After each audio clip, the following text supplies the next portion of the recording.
jam segitu sampai jam 5 sore. Lebih dari itu nggak bisa, nanti nggak bisa pulang.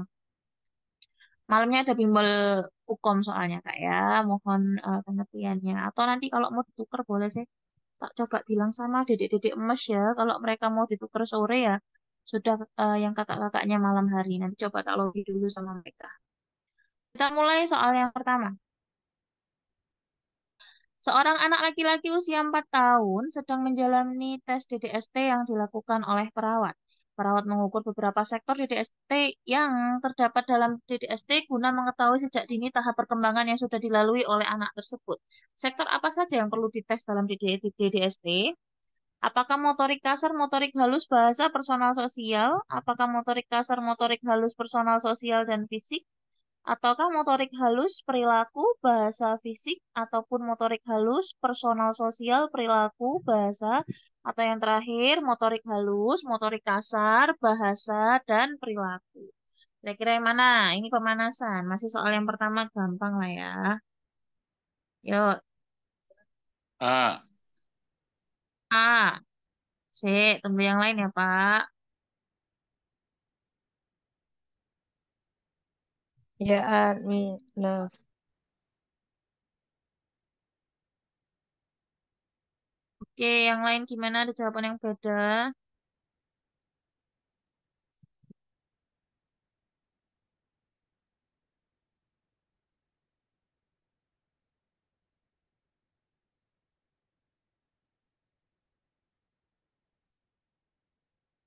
Ayo, ada jawaban lain? Jawabannya betul ya. Jadi di DDST itu ada 4 komponen yang kita nilai, yaitu mulai dari personal sosial, bagaimana si anak ini bisa berinteraksi dengan orang lain, motorik halus, kemampuan menggunakan alat gerak yang kecil-kecil ya, seperti mengangkat cangkir, minum dari gelas. Kemudian bahasa itu nanti dari gimana dia caranya untuk berkomunikasi, mengeluarkan berapa kata, dan yang terakhir itu motorik kasar seperti berjalan, merangkak, lompat, dan yang lainnya. Oke, teman-teman kira-kira perlu dibahas di DST atau sudah nggak usah? Kalau perlu Coba dibahas Kak terus untuk review. review, oke, di DST ya Kak. Sebentar. DDST itu biasanya yang sering muncul itu dari kesimpulannya ya, yang biasanya sering muncul. Kalau selebihnya sih insya Allah nggak terlalu ribet ya. Sebentar Kak. Materi. Bentar ya. Sambil nunggu saya iniin materinya, kita lanjut soal dua dulu. Ini terkait KPSP. Seorang anak perempuan diperiksa klinik tumbuh kembang pada tanggal 20 Maret 2013 untuk dilakukan deteksi dini tumbuh kembang. Hasil anamnese tanggal lahir anaknya 24 Juni 2011. Apakah jenis KPSP yang harus kita pakai untuk mendeteksi perkembangan anak? Apakah yang 21 bulan, 24 bulan, 15, 18, ataukah 22?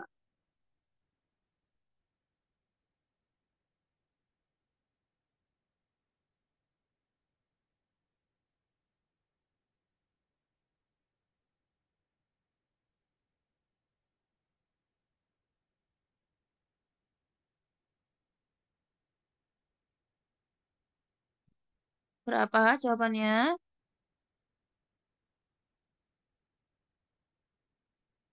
A. Gimana cara ngitungnya, Kak, kalau ketemu A?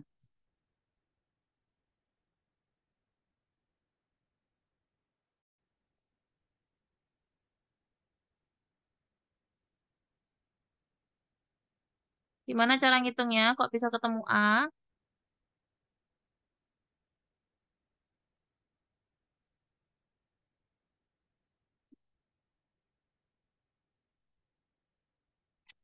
Ayo, gimana caranya?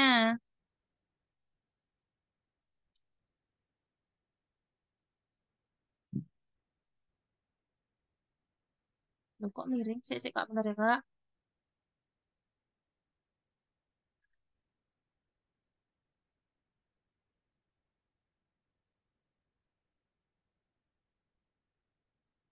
Ayo, gimana caranya? Kok ketemu A? Ayo, siapa ini? Nggak ada yang mau ngomong nih. Caranya ketemu A gimana?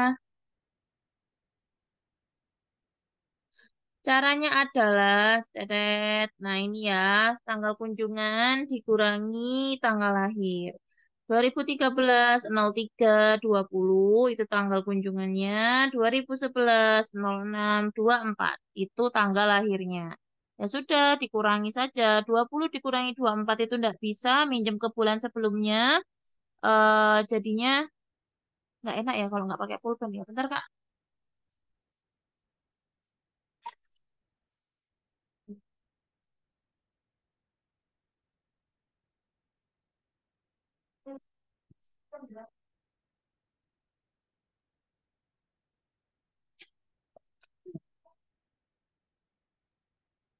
Bahas sampai kami bisa. Yang mana, Kak? Yang ini, tah. Hitung-hitungan ini, tah. Siap tugasnya seorang pengajar itu ya bikin paham ya. Kita pahamkan sampai bisa. Oke, nah ini. Jadi caranya adalah tanggal kunjungan. Mana ini fiturnya? Nggak bisa dipegang. Tanggal kunjungan dikurangi tanggal lahir. Nah, saya tulis sendiri aja ya. 2013 03 20. 03 ini bulan Maret, 20 tanggalnya. Terus ini 2011 06 24. Kita coba kurangi ya. 20 dikurangi 24 kan nggak bisa, Kak. Berarti minjem ke bulan. Nah, bulan kalau dipinjamkan ke hari, itu jadi 30. Satu bulan dijadikan bulan dikonversikan ke hari kan jadinya 30. Nah, 30 ditambah 20 itu jawabannya 50. 50 dikurangi 24 jawaban 26. Ini yang awalnya 3 karena dipinjam 1 bulan, jadi ini sisa 2. 2 dikurangi 6 kan nggak bisa. Akhirnya kita minjam ke tahun. Nah, tahun kalau diubah ke bulan jadi 12. 1 tahun itu 12 bulan. 12 ditambah 2 sama dengan 14. 14 dikurangi 6 itu 8. Kemudian ini yang awalnya 2013 dipinjam 1 jadi 2002. 2012 dikurangi 2011 sama dengan 1. Jadi usia kronologinya ini 1 tahun, 8 bulan, 26 hari. Terus gimana Kak? Jadinya kok bisa ketemu 21 bulan ini diubah menjadi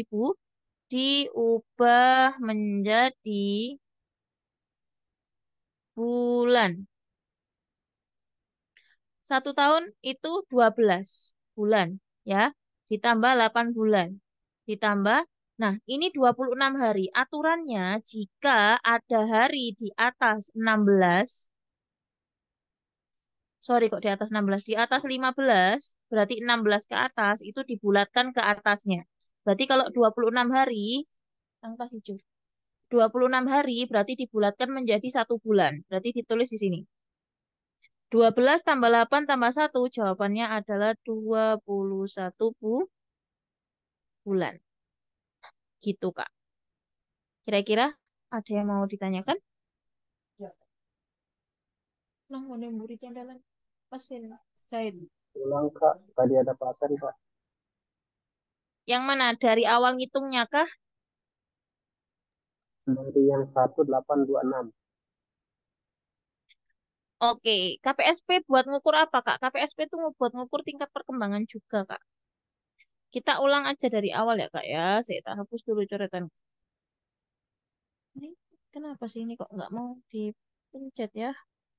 Sebentar, Kak. Hapus. Nah, kita ulang dari awal ya. Oke, kita ulang. Kita tulis dulu. 2000, 2013, tanggalnya, bulannya Maret, tanggal 20, itu tanggal kunjungan atau TK. Untuk TL, untuk TL itu kita tulis, iso, kita tulis 2011, Juni itu 06, 24. Kita kurangi. 20 dikurangi 24 itu kan enggak bisa ya Kak ya. Harus minjem ke bulan. Bulan kalau diganti, betul. Kalau minjem ke bulan nambah 30 Kak. Ini di sini nambah 30. Ya, di sini yang awalnya 3 coret jadi 2. 30 tambah 20, 50. 50 dikurangi 24, 26. Gitu ya. Kemudian ini kan awalnya bulannya 3 tak jadi 2 karena dipinjam 1. 2 dikurangi 6 kan nggak bisa, Kak. Berarti jadinya pinjam ke tahun. Tahun kalau dipinjamkan ke bulan jadi 12. 12 ditambah 2 itu sama dengan 14. 14 dikurangi 6 jawabannya 8. Ya. Kemudian ini 2012 dikurangi 12 dikurangi 11 jawabannya adalah 1. Nah, ini usianya itu 1 tahun, 8 bulan, 26 hari. Untuk KPSP itu tidak berlaku usia dalam bentuk tahun, tapi dalam bentuk bulan. Makanya usianya ini dikonversi atau diubah ke dalam bulan.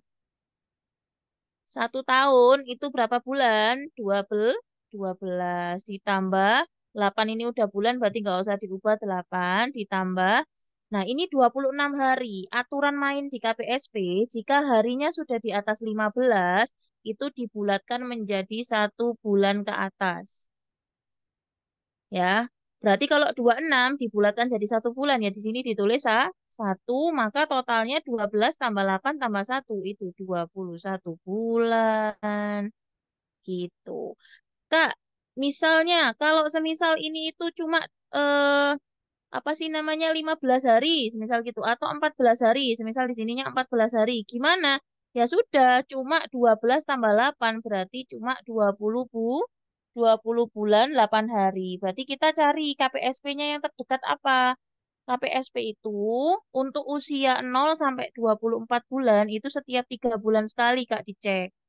3 bulan sekali berarti 0, 3, 6, 9, 12, 15, 18, 21, 24. Kalau 20 deketan kemana? Deket ke 18 atau ke 20? Ya sama, kita lebih cek ke dekat dengan 21-nya daripada ke 18. 18, 19, 20, 21. 20 ke 18 itu melewati 1. Kalau 20 ke 21 ini tetangga. Jadi tetap aja kalau anaknya ini umurnya 20 bulan 14 hari, kita tetap cek KPSP-nya di usia 21 bulan. Karena 20 bulan ini mendekati bulan 21. Gitu. Ya.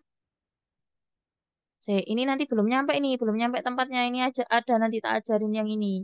Ini yang ngitung ini dulu ya, biar tahu umurnya. Ini sama kayak caranya ngitung usia kronologi.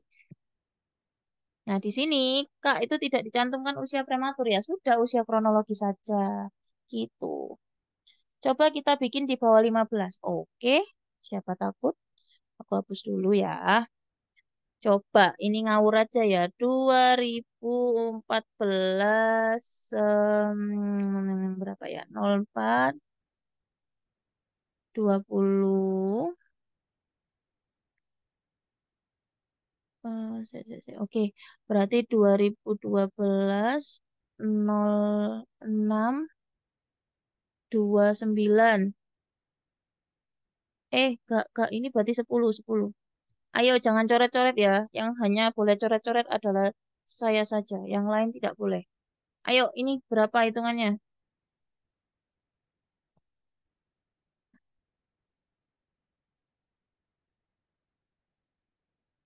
Nanti ada usia koreksi. Boleh nanti tak ajarin. Tapi kalau di soal malam ini nggak ada sih, Kak.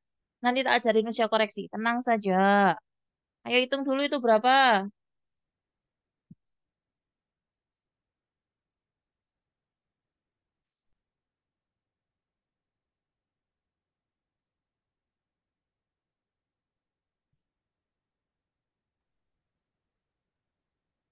S- 11 hari 9 bulan 1 tahun.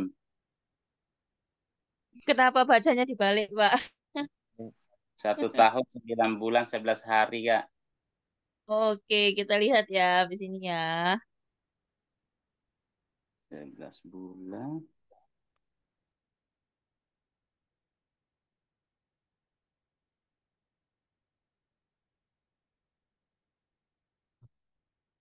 Ayo, ada lagi yang udah jawab selain Pak Imam? Pak Imam atau Pak Nusarullah ya, sama aja lah ya. Dua-duanya kembar itu. Iya, Jadi pakai kembar. ingat kembar. 21 bulan 11 hari, Kak. 21 bulan 11 hari. Oke, kita lihat yang lain. Tadi kok ada yang jawab 33? Apa mataku saya yang lihat? Oh, enggak, saya 21 bulan, saya pintar. Kita hitung ya. 10 dikurangi 29, nggak bisa. Berarti harus minjem. Minjem berapa? Minjem sebulan. Minjem sebulan berarti di sini 30, ini dicoret jadi 3. 30 tambah 10 itu 40. 40 dikurangi 29 itu 11. 3 dikurangi 6 nggak bisa pinjem ke tahun. Minjem itu 1 tahunnya jadi 12 bulan. 12 ditambah 3, 15. 15 dikurangi 6, 9. Ini dicoret jadi 3. 2013 dikurangi 2012 itu cuma 1 tahun. Berarti usianya itu 1 tahun, 9 bulan, 11 hari. Kalau kita ubah jadi bulan, berarti 1 tahunnya itu 12 ditambah 9. Karena 11 harinya ini masih kurang di bawah 15, maka tidak perlu kita konversikan. Jadi tetap ini 11 hari, maka usia anaknya adalah 21 bulan, 11 11 hari. Gitu. Nanti kalau KPSP-nya ya pilih KPSP yang umur 21 bulan. Gimana? Bisa dimengerti teman-teman sekalian? Bisa ya? Lanjut ya. Berarti kalau di bawah 15 itu tetap terhitung hari, Nes, tidak dibulatkan menjadi bulan. Ya, betul. Kalau masih di bawah 15 tidak dibulatkan menjadi bulan, Pak ya. Yang dibulatkan itu 16 sampai 30. Oke, kita lanjut ya. Soal selanjutnya. Seorang anak 10 tahun dengan BB-nya itu 30 kilo dirawat di ruang rawat inap dengan diagnosanya diare. Saat dilakukan pengkajian suhu tubuh 39, heart rate-nya 105, RR 25, IWL-nya berapa? Ayo dihitung. Tak kasih waktu 2 menit ya.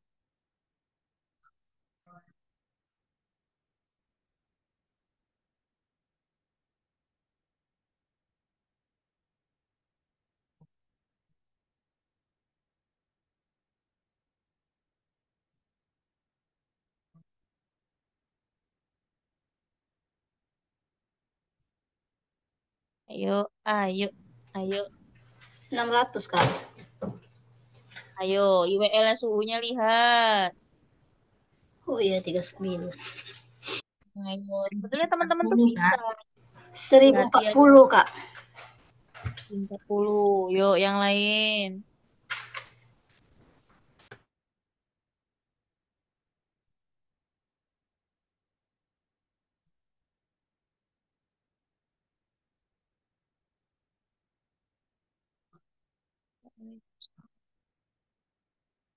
Ayo, yang lain.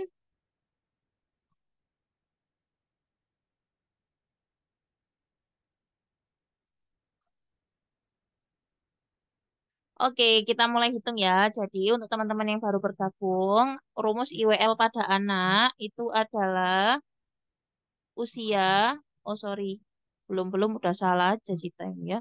30 dikurangi usia dikali KGBB.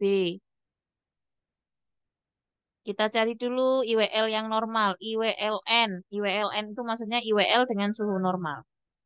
30 dikurangi usianya berapa di sini? 10 tahun dikali KGBB-nya itu 30. 30 dikurangi 10, 20 dikali 30, jawabannya 600. Nah, pertanyaannya, apakah suhu 39 itu normal? Suhu 39 itu adalah naik atau demam. Berarti rumus IWL-nya bukan pakai IWL yang N atau bukan IWL yang normal, tapi kita pakai IWL dengan kenaikan suhu. Rumusnya gimana?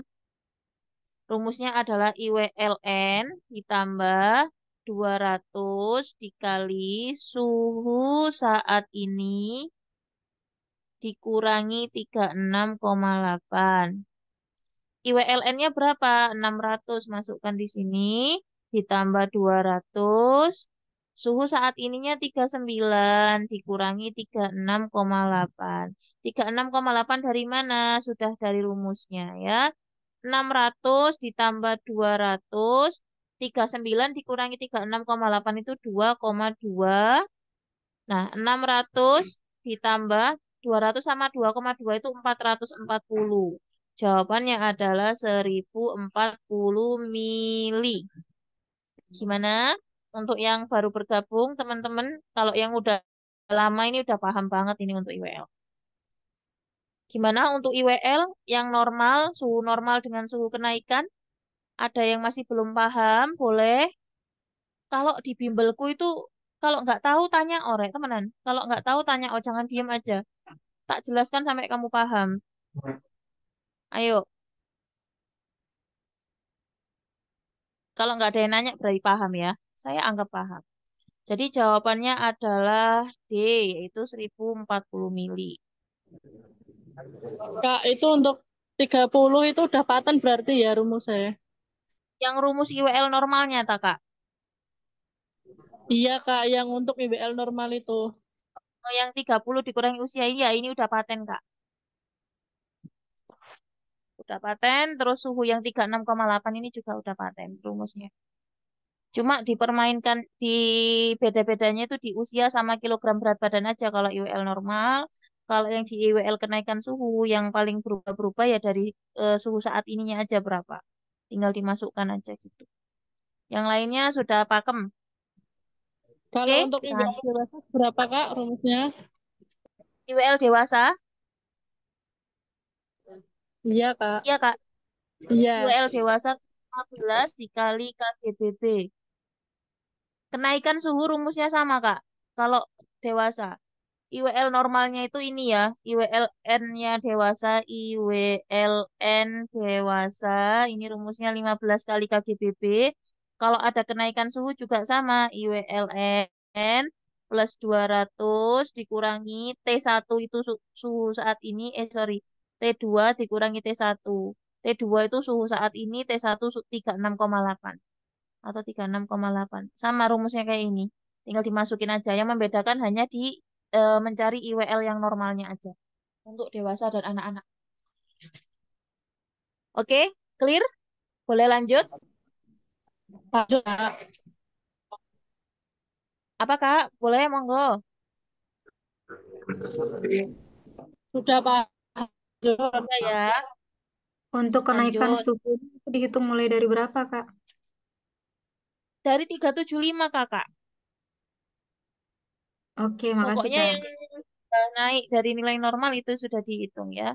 Berarti kalau ada soal ditanya IWL normal aja, berarti cuma sampai batas itu kita menghitungnya ya Kak. Betul. Loh, IWLN itu IWL yang normal. Kalau IWL ada tanda panah ke atas itu adalah IWL dengan kenaikan suhu. Kak minta diulangi tadi ada pasien. Oke. Jadi untuk menghitung IWL itu rumusnya IWLN, N itu normal sama dengan 30 dikurangi usia dikali berat badan. Anaknya tadi itu umurnya 10 tahun, berat badannya 30. 30 dikurangi 10 itu 20 dikali 30 sama dengan 600. Ya. Nah, kalau kenaikan suhu itu rumusnya beda lagi. Rumusnya gimana, Kak? Rumusnya adalah IWLN ditambah 200 dikurangi suhu saat ini. Oh, dikali suhu saat ini dikurangi 36,8. IWLN-nya 600. Dari sini nih ya, IWLN ini. Nih, ditambah 200 dikali suhu saat ininya 39 dikurangi 36,8. 600 ditambah 200, 39 dikurangi 36,8 itu 2,2. Maka ini tinggal dikalikan jawabannya 440. 600 ditambah 440 jawabannya 1040 mili. Gitu ya, Kak.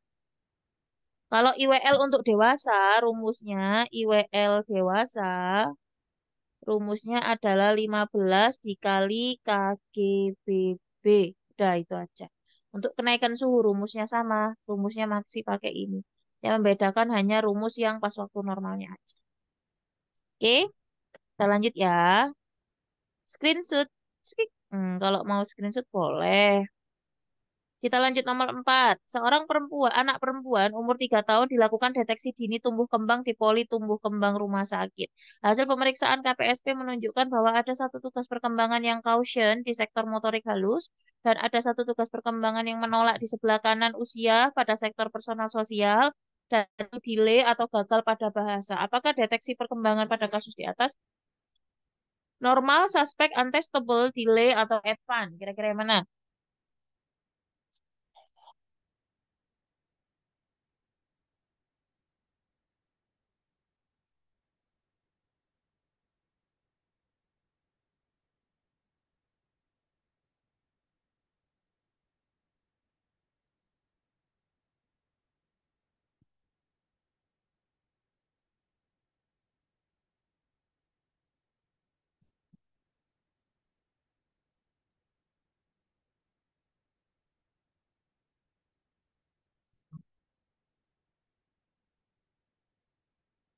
Ayo, jawabannya apa?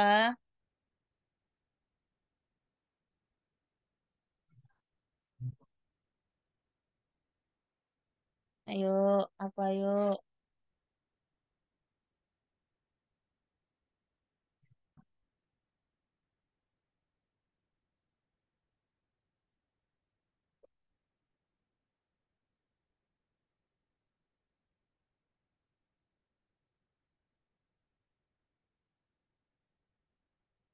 Baru 7 yang jawab dari 60 orang.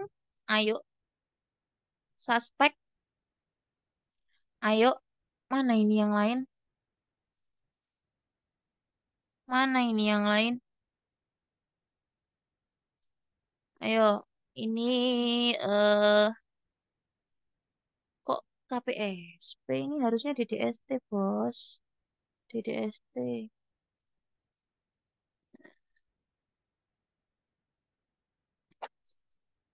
Oke, kita jawab ya. Jadi teman-teman lihat di sini, kata kuncinya adalah ada satu tugas yang caution di sektor motorik halus, ada satu tugas perkembangan yang menolak di sebelah kanan, ini nggak kenapa-kenapa, dan ada satu delay atau gagal pada bahasa. Jadi, ini kalau nggak tak bukain di DST-nya ngawang kayaknya orang-orang ini ya. Saya tak hapus dulu ya. Bentar dulu, tak kalau di DST ini terus nanti pucing.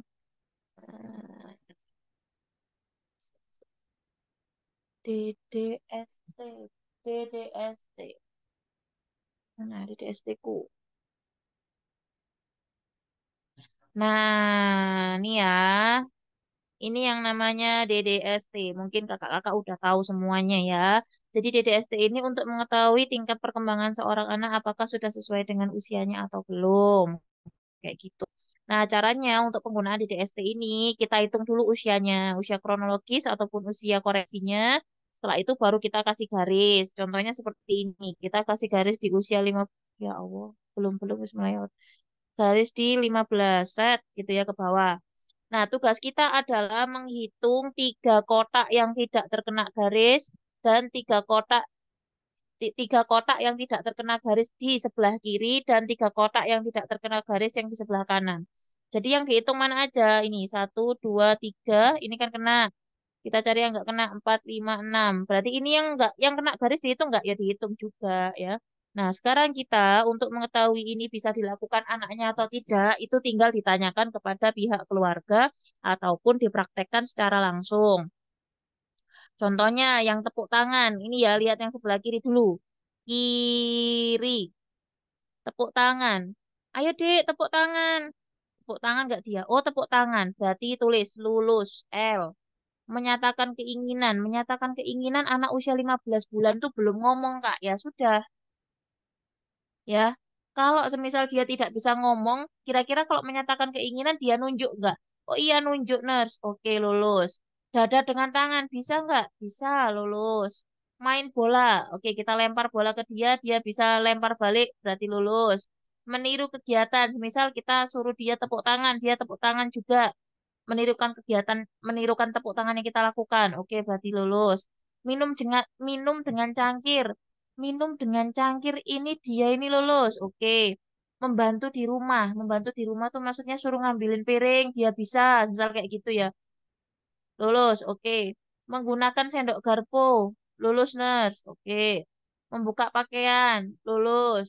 Menyuapi boneka, lulus, misal kayak gitu. Oh, kok lulus semua ya? Ini kok bagus berarti. Coba yang tepuk tangan nggak bisa ya, tak bikin fail. Fail, fail itu gagal. Di tulisannya fail itu F ya. Kemudian menyatakan keinginan semisal fail gitu juga. Nah, oke. Kemudian yang sebelah kanan ini memakai baju belum bisa, fail.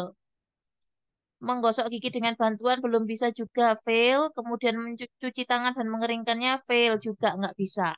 Nah, prinsipnya adalah sebelah kanan itu nggak wajib bisa anak-anak itu karena memang belum waktunya. Tapi kalau bisa ya advance ya. Jadi advance itu adalah tadi kan ada advance ya. Advance itu adalah bisa melakukan tindakan di sebelah kanan garis alias belum waktunya tapi dia udah bisa. Berarti anak ajaib. Oke, itu advance. Kemudian ada yang namanya normal. Kalau normal itu apa? Normal itu, oh sorry. Kemudian ada yang namanya caution. Caution itu apa? Nah ini, teman-teman lihat. Ini kan ada kotak putih sama kotak hijau. Kotak putih itu, kalau semisal anaknya itu gagal ataupun menolak di kotak putih, kayak semisal ini tadi menyuapi boneka, membuka makan, membuka pakaian, dia nggak bisa, itu namanya apa? Namanya apa? Ayo, namanya apa? Kak? Namanya apa kalau dia menolak ataupun gagal di kotak yang hijau? Di kotak yang putih, sorry. Caution. Nor? Loh, Hmm. gagal menolak di kotak putih. Caution. Oh, normal. Caution. Kok caution? Sih, nih balik ke sini. Hmm, hmm, hmm, hmm, hmm. Sih, ya.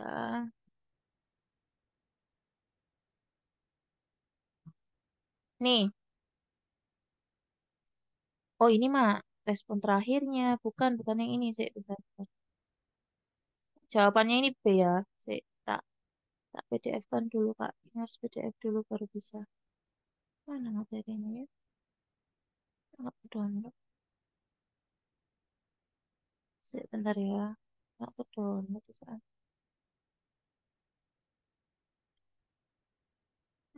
Software. Bentar, tunggu dulu. Eh, Loh, kok nggak bisa ya? Why? Kenapa dia nggak mau ditampilkan ya? Ya, bentar ya. Aku pilih. Masukkan ke Zoom-nya. Coba. Zoom. Level RL. Oke. Paste. Bismillah. Bisa? Bisa enggak? Bisa dong. Bisa dong. Ayo. Bisa?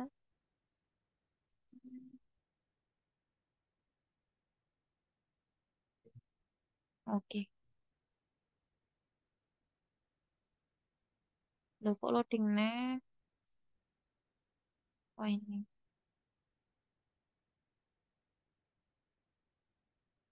Oh, ini.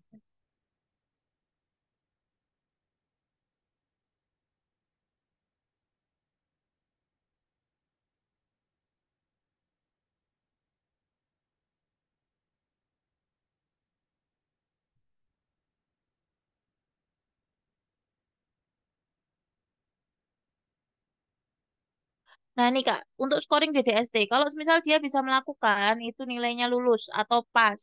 Kalau semisal dia gagal, itu nilainya F atau fail atau G boleh.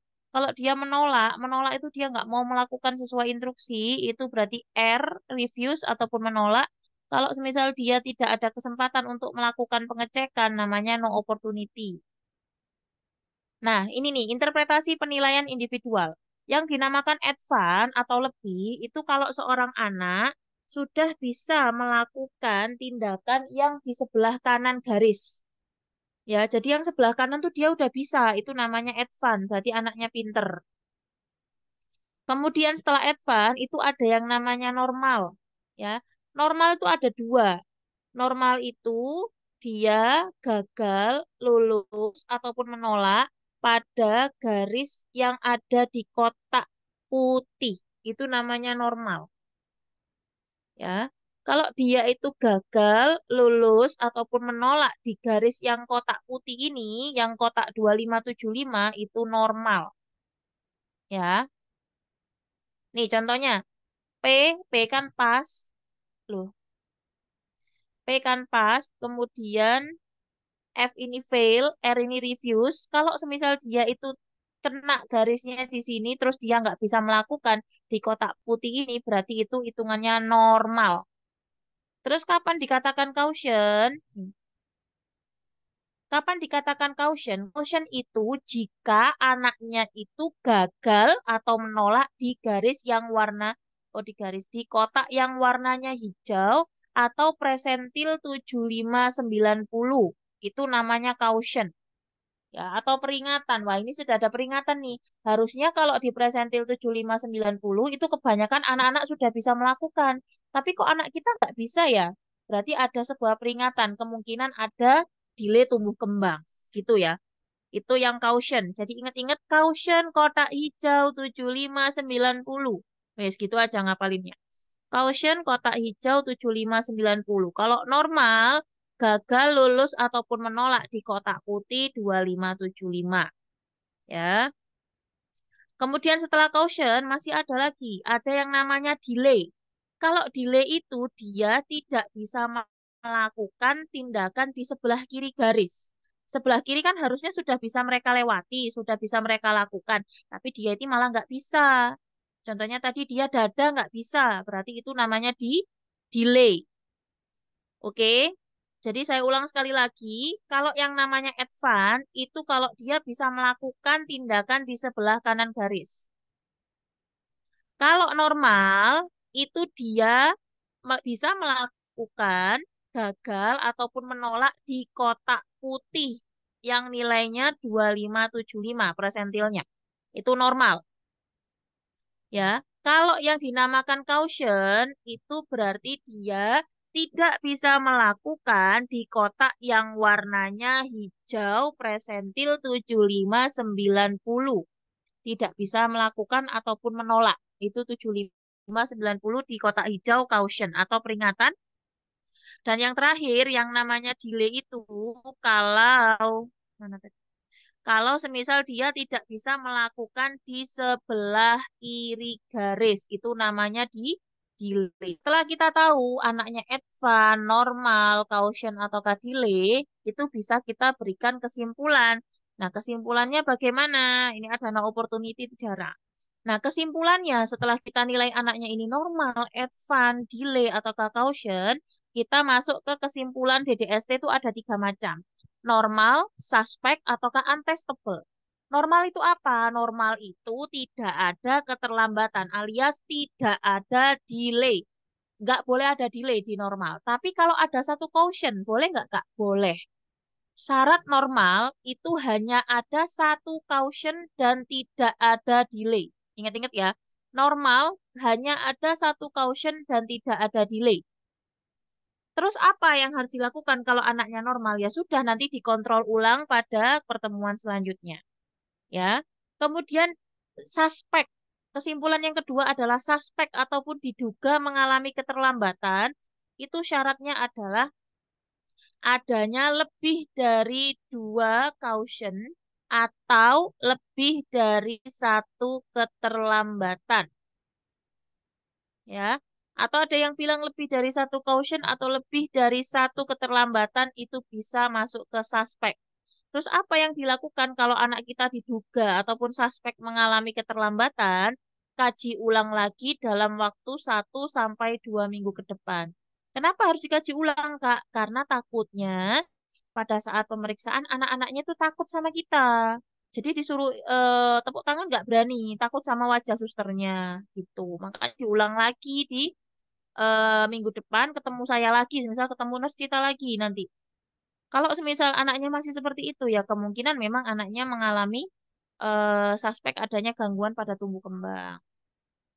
Kemudian yang terakhir ada yang namanya untestable. Nah, untestable itu apa? Untestable itu tidak dapat diuji. Syaratnya adalah anaknya ini ada menolak ataupun refuse lebih dari satu uji yang terletak di sebelah kiri garis. Jadi dia tuh menolak di sebelah kiri garis lebih dari satu ataupun menolak lebih dari satu uji yang di garis yang warnanya yang di kotak yang warna hijau. Menolak lebih dari satu yang di sebelah kiri garis ataupun menolak lebih dari satu yang berada di kotak hijau. Itu untestable. Apa yang dilakukan? Sama, suruh kembali lagi 1 sampai 2 minggu ke depan untuk diperiksa ulang. Takutnya anaknya itu memang ketakutan dengan pemeriksanya. Itu DDST. Ya, jadi tadi yang kesimpulan awalnya itu tadi dinilai apakah anaknya advance, normal, caution, delay, atau no opportunity. Setelah teman-teman simpulkan, teman-teman cari ada berapa delay nih di anakku. Ada berapa caution di anakku. Nah, setelah itu baru bisa disimpulkan apakah anaknya itu normal, suspek, ataukah untestable gitu. Garisnya harus di tengah ya Kak? Enggak Kak, sesuai dengan usia ini sesuai dengan usia anaknya kakak. Jadi tadi kan aku ajarin cara untuk ngitung usia kronologis itu salah satu fungsinya adalah untuk menetapkan usia di DDST sesuai garis usianya ya. Kalau semisal anaknya usianya 2 tahun, ya di garis 2 tahun kak, nggak mesti di tengah-tengah 15 enggak. Kalau semisal anaknya usianya 2 tahun, 2 tahun tuh berapa bulan? 24 bulan ya di sini. Sesuaikan dengan usia anaknya gitu ya. Anaknya usia 4 tahun, 5 tahun ya di sini.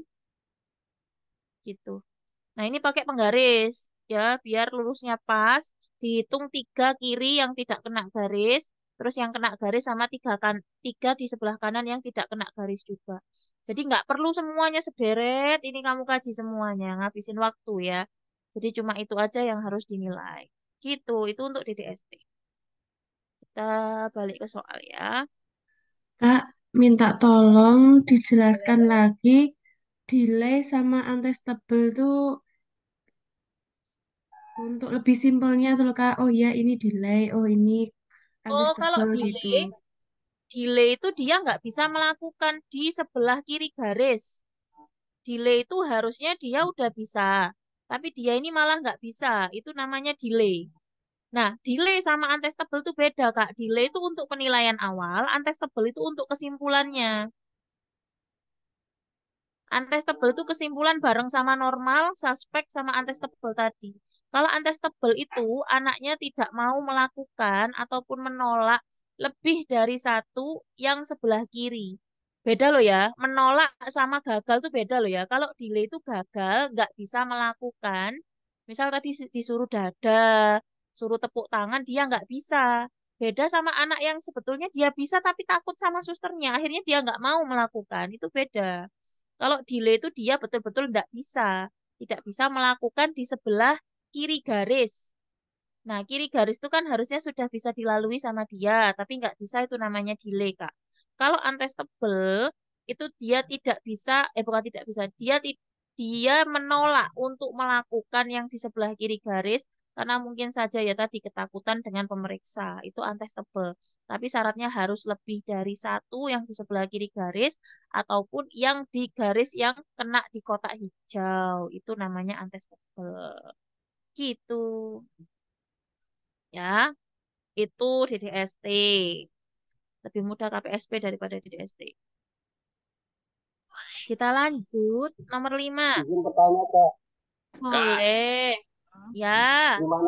gimana caranya kita nanti ketika pas ujian kan nggak mungkin ada lembaran kayak tadi itu, bagaimana caranya biar kita bisa menjawab ketika soal seperti yang temukan yang sekarang ini Kak? Nah, ini caranya seperti ini. Ya, lihat ya di sini ya. Perhatikan garis yang saya buat.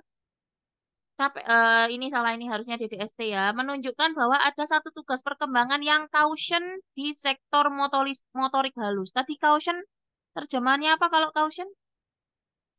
Caution itu tidak bisa melakukan di kotak warna apa?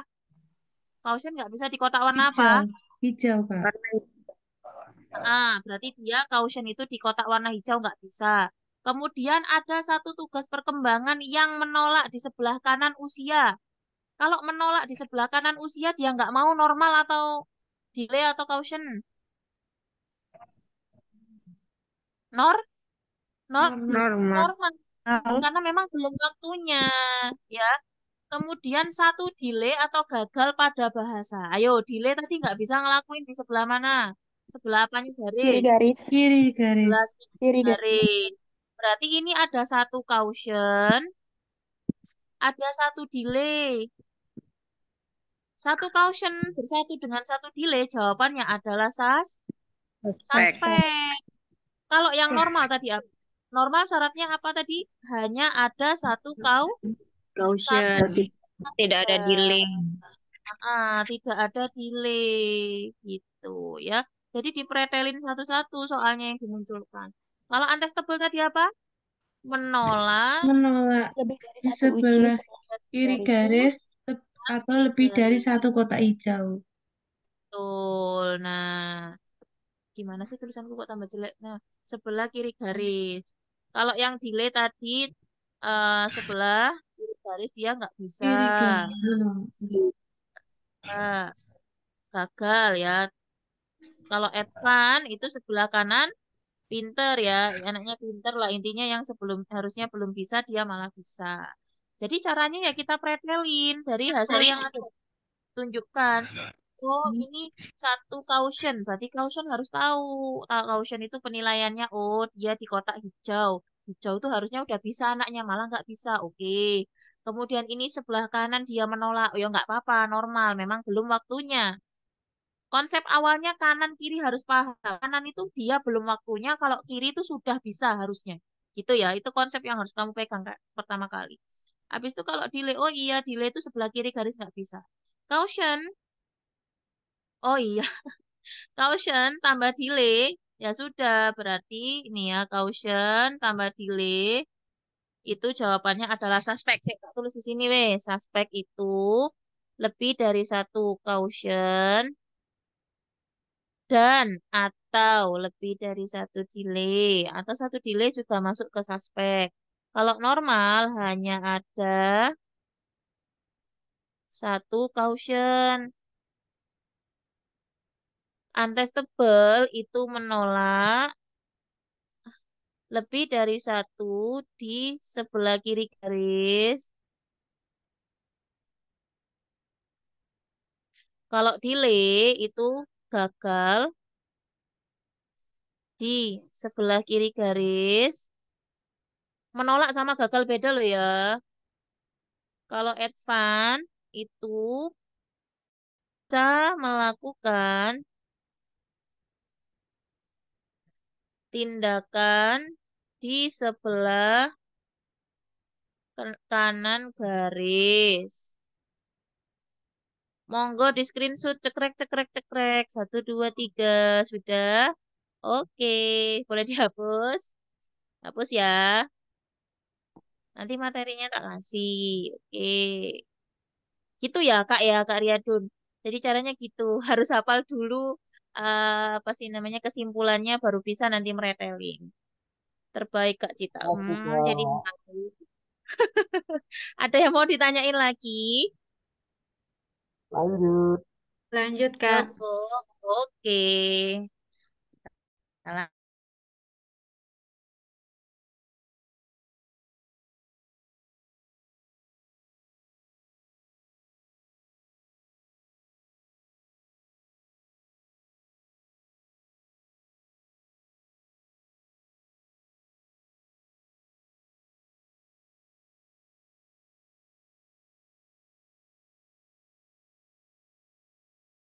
Sik, Kak, maaf ya. Aku terlempar, Kak. Tuman lagi asik-asik belajar terlempar dari Zoom ya. Bentar ya, maaf ya. Tiba-tiba keluar coba. Soal nomor 5. Perawat Nini akan melaksanakan vaksin DPT kepada anak Joni tanggal 15 Agustus 2013. Pada saat pemeriksaan kualitas vaksin dengan memperhatikan vaksin vial monitor atau VVM, didapatkan bahwa segi 4 berubah gelap tetapi masih lebih terang dari lingkaran sekitar. Pada kemasan tertulis tanggal kadaluarsanya 10 September 2013. Apakah tindakan yang harus dilakukan oleh perawat ini? Apakah menggunakan vaksin segera, membuang vaksin dengan segera, menyimpan pada freezer lemari es, melaporkan kepada Dinkes, ataukah melaporkan pada pimpinan puskesmas? Aqua panitia. Boleh, ayo. Ada yang jualan Aqua. Yuk, apa yuk? Kalau VVM-nya masih agak gelap, tapi dia lebih terang daripada yang lingkaran sekitar. Berarti harus ngapain? Ayo.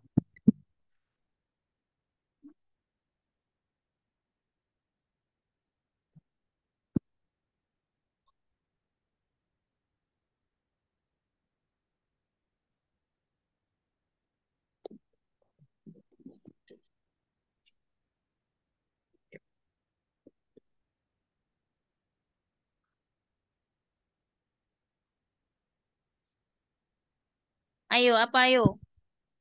VVM itu kayaknya pelajaran pas waktu kita baru masuk perawat ya. Masih anak newbie nih diajarin terkait penggunaan VVM. Mungkin teman-teman sudah banyak yang lupa, jadi saya bantu untuk refresh ya untuk VVM-nya. Nah, VVM itu sebagai monitoring apakah si vaksinasi ini bisa dilakukan atau tidak, atau masih bisa digunakan atau tidak. Bentuk VVM itu kayak gimana ini nih ya? Ada lingkaran ini, Kak. Oke. Tadi yang dimaksud sama si soal tadi itu ini nih ya. Dia ini sudah mulai sudah mulai menua warnanya, tapi dia masih lebih terang dari lingkaran yang ada di sekitarnya. Itu yang masih boleh dipakai. Kalau yang tidak boleh dipakai, itu yang warnanya sama dengan lingkaran sekitar ataupun lebih gelap. Ini tidak boleh, berarti sudah expired. Ya, nih contohnya ini nih. Nah, ya ada begitunya. Sekarang penjelasannya. Jawabannya adalah A. VVM itu apa sih? VVM adalah komponen pemantau berbentuk label bergambar yang dilekatkan pada vaksin. Monitor ini akan mencatat paparan panas kumulatif yang berlebihan. Nah, berikut ini merupakan petunjuk pembacaan kondisi vaksin melalui keadaan VVM. Kondisi yang A, jika warna segi 4 lebih terang dari warna gelap di sekelilingnya, berarti vaksin itu bisa digunakan. Pada intinya gini, kotaknya, tadi kan ada lingkaran sama kotak. Prinsipnya yang lingkaran sama kotak. Lingkaran itu harus lebih gelap daripada yang kotak. Atau yang kotak itu harus lebih terang daripada yang lingkaran. Itu berarti bisa dipakai. Prinsipnya gitu. Ya, kalau semisal warnanya mereka sama, ataupun yang kotak perseginya ini lebih gelap daripada lingkaran, itu berarti nggak boleh dipakai. Ya, tapi ada kasus yang seperti ini. Tadi ditanyakan yang di situ adalah warnanya sudah mulai berubah gelap nih Kak, yang kotaknya. Tapi masih lebih cerah daripada yang lingkaran. Apa yang harus dilakukan nih? Itu masuk di kondisi B. Menunjukkan vaksin harus segera digunakan dengan catatan belum kadaluarsa. Kak, tapi kalau udah kadaluarsa gimana? Ya kalau udah kadaluarsa jangan dipakai. Ya, meskipun VVM-nya masih bening, Kak, masih bagus daripada yang lingkarannya, ya jangan dipakai kalau sudah memang kadaluarsa. Tapi kalau yang kotaknya itu masih lebih cerah daripada yang lingkaran dan belum kadaluarsa, harus segera dilakukan pemakaiannya, jangan ditunda-tunda. Ya, itu. Kemudian kondisi C, warna segi 4 sama dengan warna gelap di sekelilingnya itu nggak boleh. Tadi ya, yang kotak sama lingkaran sama-sama warnanya itu juga tidak boleh dilakukan. Tidak boleh digunakan, sorry. Kalau yang keempat, itu yang kotak lebih gelap daripada lingkungan sekitarnya, itu juga tidak boleh digunakan. Pokoknya ingat-ingat, kotak itu harus lebih glowing daripada yang lingkaran. Kalau sudah mulai, warnanya sudah mulai, gelap, tapi masih glowing daripada lingkaran, harus segera dipakai. Ya, kalau sudah warnanya sama, laporkan ke kepala puskesmasnya ataupun yang dan tanggung jawab obatnya itu Kak ya. Bagian tanggung jawab yang obat-obatan itu siapa ya, laporkan untuk tidak digunakan lagi. Dan nanti biar dicatat ya. Korim itu siapa Kak? Aku nggak ngerti bahasa puskesmas ya. Koordinator imunisasi, Kak. Nah itu. Ini orang puskesmas ini nggak ngerti. Pemegang program, ya betul. Kalau semisal ada yang warnanya sudah sama atau gelap, ya dilaporkan pada yang bertanggung jawab. Intinya seperti itu. Ya, itu fungsi dari VVM. Nah, pada kasus ini tadi karena dia itu berubah lebih gelap tapi masih lebih terang dari lingkaran sekitar, maka segera si perawat ini harus menggunakan vaksin tersebut sebelum kadaluarsa biar nggak buang-buang duit. Kak, tapi ini kan jaraknya masih 1 bulan lagi. Bukannya harusnya 3 bulan sebelumnya, ndak. Yang penting nggak ngelewatin kadaluarsa aja nggak masalah. Gitu ya. Oke, untuk VVM clear ya. Kita lanjut. Ini gambarnya. Kita lanjut terkait prosentase oksigen. Soal nomor 6. Seorang anak perempuan usia 8 tahun masuk rumah sakit karena sesak nafas, RR-nya 28, SPO-nya 90%, nadinya 110, ada sianosis perifer. Diberikan oksigen masker 5 liter per menit. Berapa prosentase oksigen yang diberikan pada pasien? Ataukah berapa oksigen yang diterima oleh pasien prosentasenya? Ini ada rumusnya ya, Kak. Ayo, berapa? Ada yang tahu rumusnya?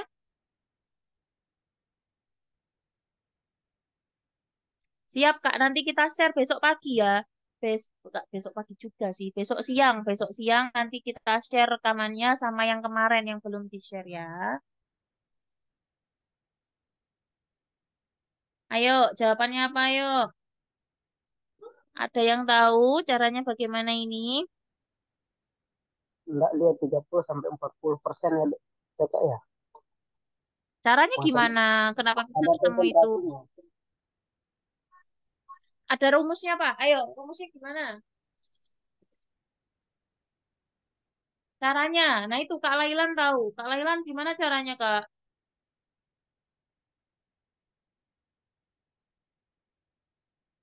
11% dari mana, Kak Nurul? Apa, Kak? 11%-nya itu hitungan dari mana? Sorry, 21%, Kak. Lagi kerja soalnya, Kak. 21% itu menunjukkan apa? Konsentrasi oksigen di udara bebas. Oke. Oke ya, jadi rumusnya kayak gini. Rumus prosentase oksigen ini berlaku untuk anak-anak dan dewasa ya, sama aja. Total LPM dikali 4%. 4% ini apa, Kak? 4% itu per 1 liternya masuk 4% ke pasien, ditambah 21%. 21% ini konsentrasi O2 di udara bebas. Kayak yang kita hirup sekarang itu 21%. Makanya ini tadi tinggal dimasukkan. Oksigen maskernya itu 5 LPM. Berarti ditulis di sini dikali 4 ditambah 21. Selesaikan perkaliannya. 5 kali 4 itu 20 ditambah 21. Jawabannya adalah 41%. Gimana? Ada yang mau nanya? Ada yang mau nanya atau udah bisa? Ayo, ada yang mau nanya nggak? Lanjut, Kak. Sudah, lanjut ya. Oke, aku hapus dulu. Coret. Nomor 7. Seorang anak 3 tahun dibawa ibu ke puskesmas dengan keluhan nyeri akut dan keluar cairan dari telinga selama 7 hari ini. Saat dikaji, anak mengatakan sakit pada telinga dan anak malas minum gara-gara sakit tersebut. Apakah tindakan yang paling tepat diberikan pada anak tersebut? Enggak, Kak. Semua semua masker oksigen, bukan cuma masker tok ya. NRM, nasal kanul, semuanya pakai rumus itu. Diberikan apa nih tindakan yang tepat, guys? Ayo, tindakan yang tepatnya apa, ayo?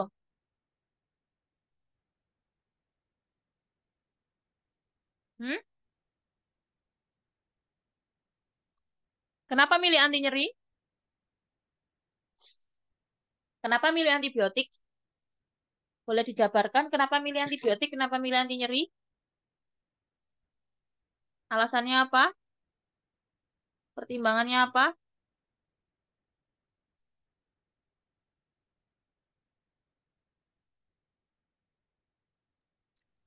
Nggak kelihatan gambarnya.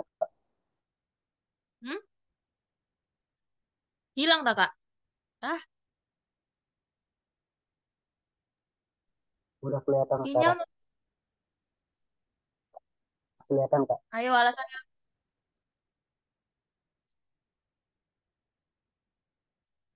Anaknya ini terjadi apa sih? Permasalahannya apa anaknya?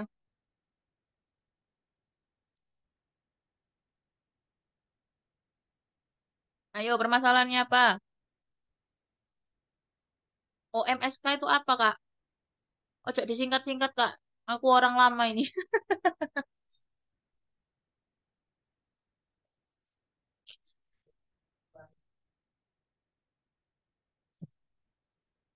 Oh, otitis media. La haula wala quwata. Nih ya. Jadi cara analisanya seperti ini. Dia nyeri akut. Oke. Keluar cairan dari telinga selama 7 hari. Mm-mm. Anaknya nggak mau makan, nggak mau minum gara-gara sakit telinganya. Oke. Yang pertanyaannya adalah tindakan yang paling tepat. Tepat itu menyelesaikan masalah. Nah, di sini masalahnya apa? Masalahnya nyeri atau apa telinganya? Telinganya. Nyeri atau telinganya masalahnya? Nyari Kak. Nyeri, Nyeri apa nyeri ya, telinga? nyeri. Nyeri. Hmm. Keluhannya nyeri. Nyerinya itu muncul gara-gara apa? Telinga. Ya, cairan yang keluar dari telinga. Oh, ini masalahnya adalah infeksi pada telinga. Karena ada infeksi, muncullah nyeri. Kira-kira yang mau kamu atasi infeksinya dulu atau nyerinya? Infeksinya dulu. Infeksinya dulu. Diatasi dengan apa? Antibiotik. Kalau diatasi nyerinya, apakah menyelesaikan permasalahan infeksinya? Tidak, karena nyeri akut itu cuma gejala, bukan masalahnya. Gitu. Makanya diperhatikan pertanyaannya. Kalau pertanyaannya tindakan yang tepat, itu kamu cari penyelesaian yang bisa menyelesaikan masalah yang terjadi. Makanya aku selalu bilang cari dulu MK-nya, cari dulu masalah keperawatannya, atau cari dulu diagnosisnya. Kalau prioritas, prioritas adalah tindakan yang dilakukan pertama kali. Apa kalau tindakan yang dilakukan pertama kali dengan keluhan nyeri akut? Ya kasih anti nyeri. Kan gara-gara nyeri dia nggak mau minum. Ya udah kasih anti nyeri aja dulu. Pakai paracetamol drop boleh, anti nyeri. Nah, contohnya ini. Oh, contohnya ini ada di MTBS ya. Nah, jadi pada telinga itu ada empat ya. Ada mastoiditis, infeksi telinga akut, infeksi telinga kronis, sama tidak ada infeksi telinga. Kalau tidak ada infeksi ya tidak ada nyeri telinga, tidak ada nanah ataupun cairan yang keluar dari telinga. Itu ya sudah pasti. Kalau infeksi telinga kronis itu dia ada cairan yang keluar dari telinga lebih dari 14 hari. Apa yang dilakukan? Ya, keringkan telinga dengan bahan penyerap setelah dicuci dengan H2O2 3%, beri tetes telinga yang sesuai, terus kunjungan ulang. Kalau semisal dia ada nyeri, berarti itu sudah, bukan, kalau dia masih ada nyeri, berarti itu masih baru terjadi. Itu namanya infeksi telinga akut. Apa yang diberikan? Yang paling pertama diberikan itu adalah antibiotik untuk mengatasi permasalahan infeksinya. Kemudian untuk mengatasi nyerinya boleh diberikan paracetamol 10 sampai 15 mili per kgbb, miligram ya maksudnya. Miligram per kgbb. Kemudian keringkan telinga dengan bahan penyerap sama kunjungan ulang. Nah, ini di sini sudah saya jelaskan. Kalau ditanya tindakan prioritas, kasih anti nyeri biar anaknya mau minum, ya. Tapi kalau untuk menyelesaikan masalah, jangan anti nyerinya karena anti nyeri itu tidak menyelesaikan infeksi. Yang menyelesaikan infeksi adalah pemberian antibiotik. Begitu, Kakak-kakak. Gimana? Kak, di Sudah situ paham? Monggo, ah, monggo. ya di situ pertanyaan tadi loh Kak, kan tidak dijelaskan tanda-tanda infeksi. Jadi kan untuk mengambil pemberian antibiotik kan kayak belum kuat itu loh Kak. Hmm, masuk nggak ada tandanya? Itu kan Ya ada kan sayang. cuma nyeri untuk nanah, bengkak, itu kan nggak Nih, ada. Kak. keluar cairan dari telinga itu normal emang. Selama 7 hari loh. Kalaupun congean itu keluar sehari udah selesai. Ini 7 hari keluar terus. Oh, walaupun nggak ada keterangannya cairannya seperti apa, itu tetap mengarah ke infeksi ya Kak, kalau sudah melebihi 1 hari. Kalau yang normalnya kan kalau keluar cairan ya bentar aja terus kita bersihin balik lagi nggak ada kan Kak. Kalau ini sudah 7 hari berturut-turut keluar cairan ya berarti ada sesuatu nih di telinganya. Bisa saja Hmm. ada infeksi lah. Teman-teman lupa ya, nyeri masuk salah satu gejala dari infeksi loh. Ini gejala infeksi nih nyeri nyeri ini yang akut. Pasti ada nyeri, ada demam, kemerahan. Itu nyeri juga masuk di situ. Makanya di sini tata laksana yang paling awal pasiennya masuk puskesmas ya. Nyeri sudah berapa hari? Oh sudah nyerinya sakit nggak? Iya. Nggak mau makan minum gara-gara nyeri sus. Oke ya udah dikasih anti anti nyeri. Tapi anti nyeri itu sebagai tindakan pertama kali untuk mengurangi keluhan yang dirasakan. Nah, untuk menangani permasalahan bukan anti nyerinya, tapi tadi diberikan antibiotik biar infeksi yang terjadi pada telinga itu selesai. Kalau selesai, nanti nyeri akutnya juga ikutan selesai juga, meskipun udah minum paracetamol. Gitu konsepnya ya. Oke, Izin saya bertanya, apa Kak? meskipun Monggo. meskipun di sana ada PCRST, tetap berarti yang diangkat infeksinya Kak ya? Iya betul, karena yang ditanyakan tindakan yang paling tepat Kak. PQRST-nya cuma nyeri akut tok loh ya, nggak ada yang lain datanya. Misalkan di sana ada datanya, nyerinya, skalanya, kemudian waktunya kapan, PCRST-nya lengkap gitu. Terus di sana Hmm. ada keluar cairan kayak tadi tuh. Berarti tetap dikasih tindakan intervensinya untuk menyelesaikan masalah. Tetap antibiotik ya Kak ya. Iya betul, tetap masih yang untuk menyelesaikan masalahnya ya intervensinya diberikan antibiotik Kak, karena permasalahan awalnya kan dia infeksi, bukan bukan fokus di nyerinya. Beda lagi kalau nyerinya ini gara-gara fraktur loh ya Kak. Kalau nyerinya gara-gara fraktur itu kan nggak ada infeksi, memang ada yang jaringan yang terluka. Ya sudah, mau diobatin pakai apa kalau fraktur? Kalau nggak nyerinya yang diatasi, ya toh?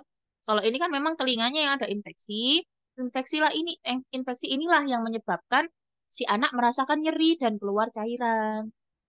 Jadi tindakan yang tepatnya ya atasi infeksinya. Harapannya ketika nanti diberikan antibiotik selama 5 sampai 7 hari, proses infeksinya berkurang, radangnya berkurang, nyeri yang dirasakan juga berkurang, cairannya juga berkurang gitu.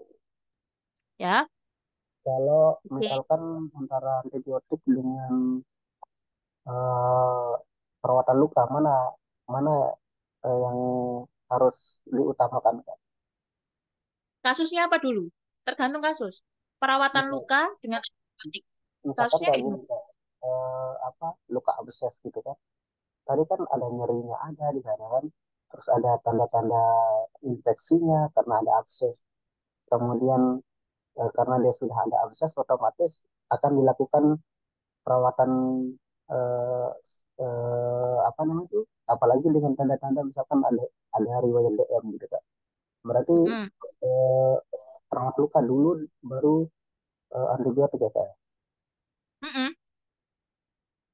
Kalau di dunia luka, antibiotik itu sebetulnya tidak diperlukan.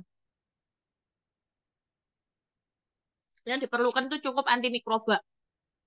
Kalau mau antibiotik boleh, tapi itu opsi terakhir. Kalau memang antimikrobanya tidak bisa diberikan, bukan tidak bisa diberikan, responnya jelek, itu baru antimikroba. Tapi lihat-lihat Kak, kalau semisal ya ada luka diabetes, lukanya tuh pesnya banyak, terus jaringan slavnya banyak, nekrotiknya banyak. Pertanyaanku, kalau kamu berikan antibiotik, apakah bisa mengangkat slav, bisa mengangkat jaringan yang hitam? Bisa nggak? Nggak, Nggak bisa. Berarti apa yang dilakukan? Ya rawat luka. Lukanya dirawat dengan harapan yang jelek-jelek ini keangkat dulu. Kenapa? Kalau semakin dibiarkan, infeksinya semakin menjadi.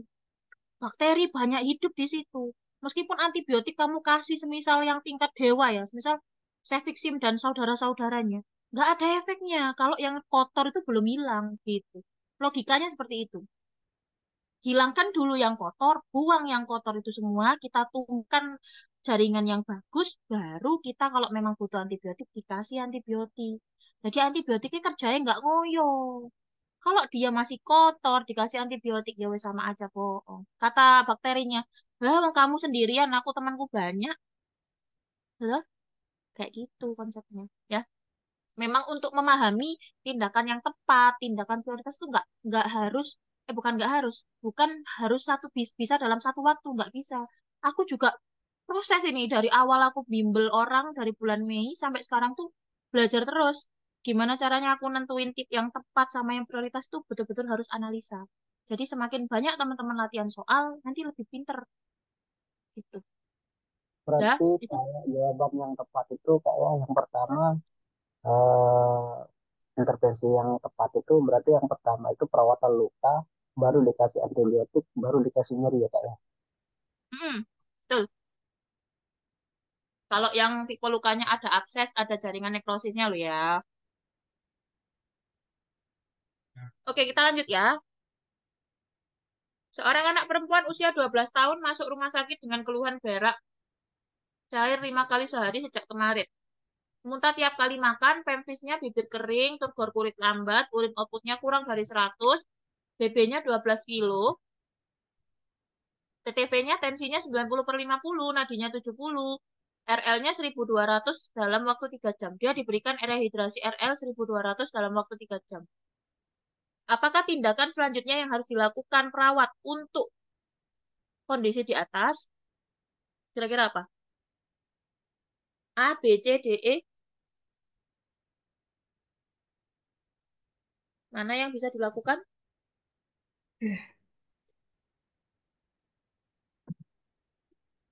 Ayo, alasannya apa yuk? Dilihat, pasiennya ini dehidrasi enggak? Iya kak, dehidrasi. Dikasih tindakan enggak? Iya. Terus habis itu kalau udah dikasih tindakan, ngapain kita? Observasi. Betul. Lakukan observasi ya. Kita observasi apakah RL yang kita berikan dalam waktu 3 jam itu bisa memperbaiki kondisi dari pasien yang sebelumnya. BB 12 kilo anak usia 2 tahun. Berapa urin output normalnya? Berapa? 12 sampai 24. 12 sampai 24 mili per kilogram berat badan. Nanti kita hitung setelah diberikan RL dalam waktu 3 jam. Apakah urin outputnya sudah sesuai dengan berat badan? Tensinya gimana? Nadinya teraba seperti apa? Itu dievaluasi. Ya. Nih. Jawabannya adalah D. Pasiennya sudah diberikan intervensi, ya sudah. Kita sambil observasi tanda-tanda dehidrasi untuk tindakan berikutnya. Kalaupun nanti setelah diberikan RL 1200 dalam waktu 3 jam, ternyata kok urin outputnya masih kurang, ya kita observasi masih kurang, berarti harus ditambah lagi cairannya. Kemungkinan hitungan cairannya tadi kurang pas. Itu ya. Jawabannya D. Kita lanjut nomor 9. Seorang anak umur 3 dibawa ke posyandu 3 tahun, dibawa ke posyandu bersama neneknya sebagai pengasuh setiap hari karena orang tua Anik tinggal di luar negeri. Hasil pengkajian, berat badannya 16 kilo, lemas, rambut kemerahan, perut dan ekstremitas bawah odem, dan neneknya mengatakan protein yang dimakan sangat kurang. Masalah kesehatannya apa? Marasmus, kurang gizi, kwashiorkor, kelebihan cairan, ataukah kebiasaan makan buruk? Yang mana?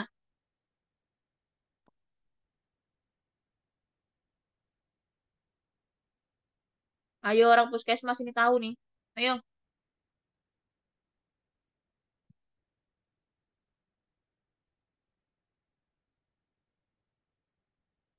Kelebihan cairan.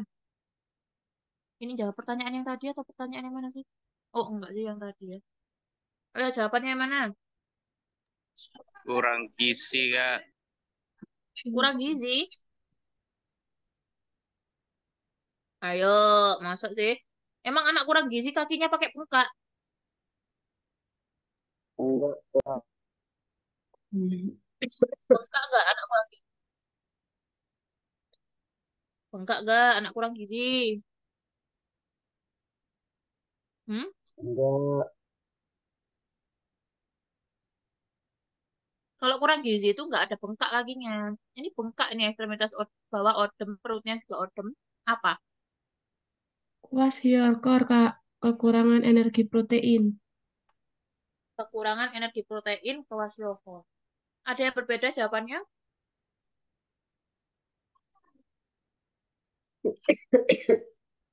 Jawabannya adalah C. Kwashiorkor. Ya. Ini pembeda antara marasmus dan kwashiorkor. Kalau tampilannya sama. Sama-sama perutnya buncit. Cuma bedanya di marasmus itu dia kekurangan marasmus itu kekurangan semua energi ya, karbohidrat, protein, lemak, vitamin itu dia kurang semuanya. Tapi kalau kwashiorkor itu dia hanya fokus kekurangan di proteinnya saja. Jadi dia banyak mengkonsumsi karbohidrat. Makanya kenapa? Kenapa pasiennya mengalami bengkak pada perut dan kaki? Teman-teman harus ingat, protein itu mensupport adanya tekanan onkotik dalam tubuh.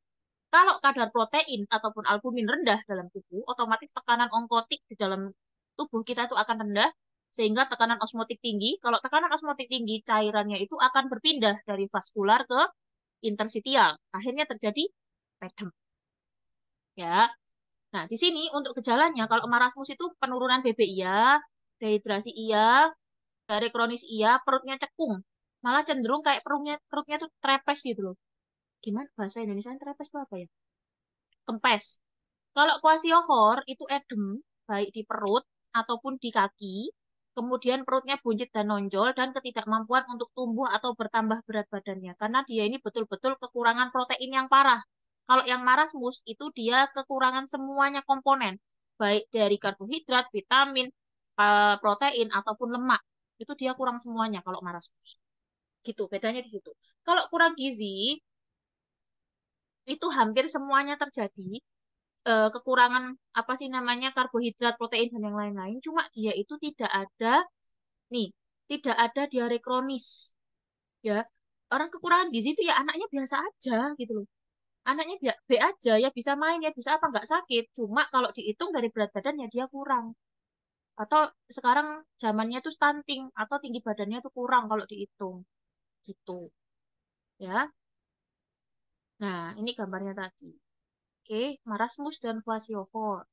Ini jarang sih di kita sih, tapi ya mungkin ada beberapa yang kena kayak gini kalau yang daerah, mungkin daerah Papua ataupun yang lainnya ya aku kurang tahu ini ada atau enggak. Tapi kalau Afrika banyak. Kita lanjut. Nomor 10. Seorang anak perempuan usia 2 tahun masuk ke rumah sakit dengan keluhan buang air besar selama 4 kali dalam 35 hari disertai batuk. Anamnesis ibunya seorang penderita HIV/AIDS, data hasil pemeriksaan fisik mukosa mulut kering, ubun-ubun sedikit cekung, mempunyai jamur di mulut, terdapat pembesaran kelenjar limfe pada lehernya, ada ronggi di pernafasannya, respiratory rate-nya 25 kali per menit, turgor kulit lebih dari 2 detik, HIV antibodinya positif. Stadium berapakah anak tersebut? 1, 2, 3, 4, 5. Stadium berapa HIV anak ini?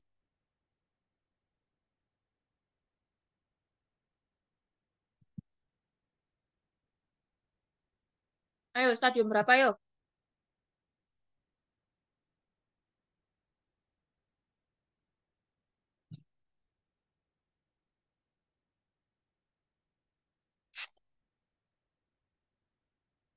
Ayo, stadium berapa?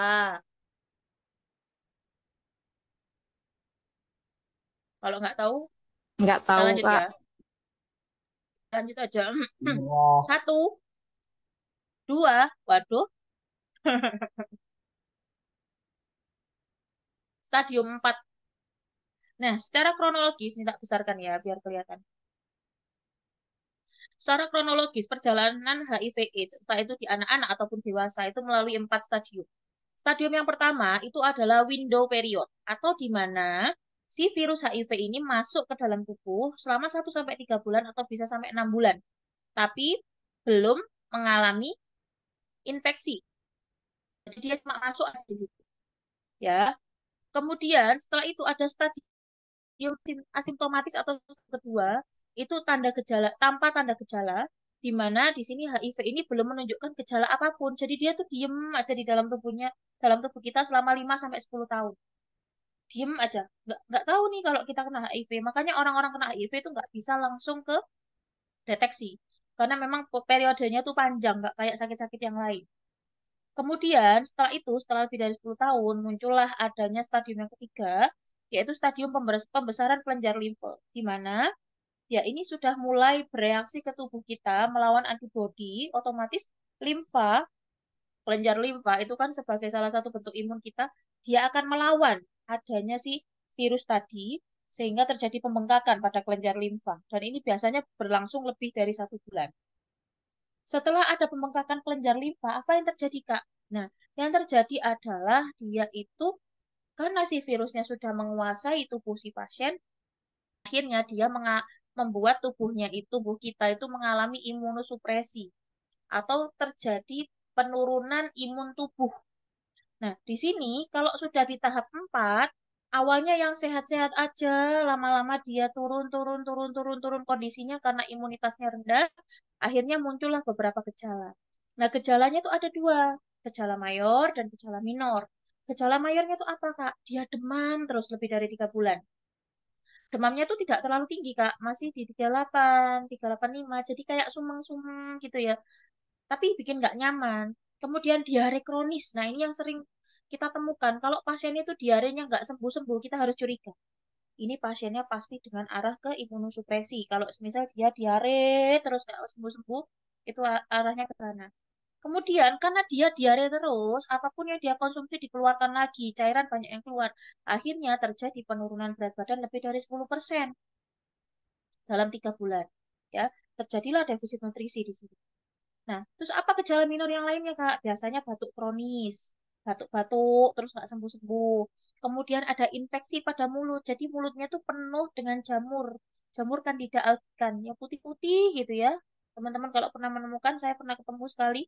Kemudian pembengkakan kelenjar getah bening yang menetap di seluruh tubuh.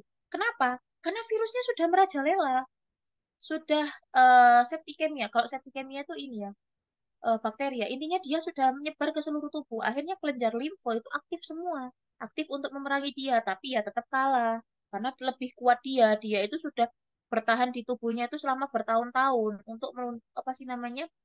Untuk menunggu waktu yang tepat untuk menyerang. Nah, bahasanya seperti itu.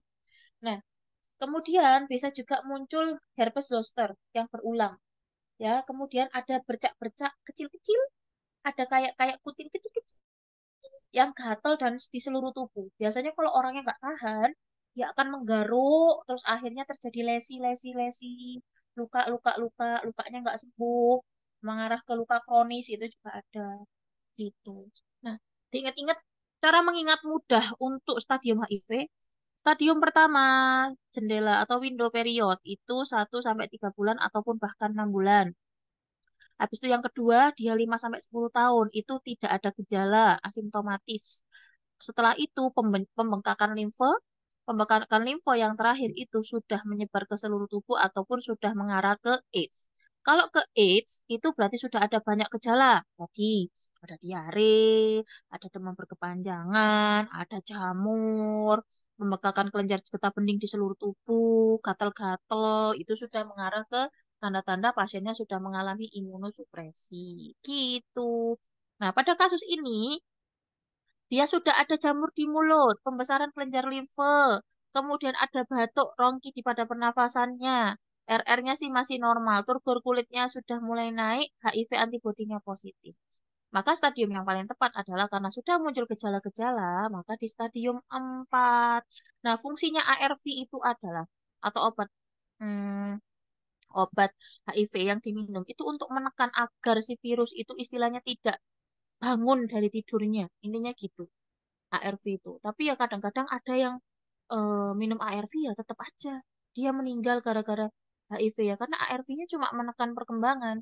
Tapi belum tentu ARV yang dikonsumsi itu bisa betul-betul melumpuhkan dari virus yang sudah masuk. Gitu. Ya, jawabannya adalah D. Kita lanjut. Ini jam berapa sih? Waduh, Mas, 18 menit lagi, udah 11 baru dikit. Kita lanjut ya. Seorang bayi perempuan berusia 3 hari dirawat di rumah sakit dengan keluhan kuning. Hasil pemeriksaan didapatkan kuning di bagian kepala sampai pergelangan kaki, BB-nya 2050, temperaturnya 365. Bayi mendapat fototerapi 1 kali 24 jam. Berapa derajat bilirubin menurut Kramer pada yang dialami bayi tersebut? Berapa? Ayo, ayo Kak Kai ini udah paham ini bolak-balik. 3 sampai 4. Ya, ada jawaban lain?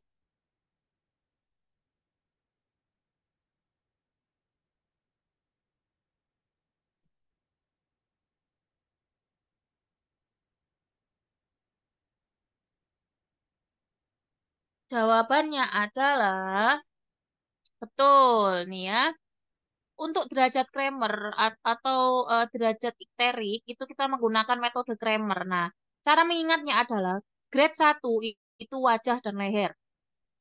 Grade 2 itu wajah, leher sampai di atas umbilikus.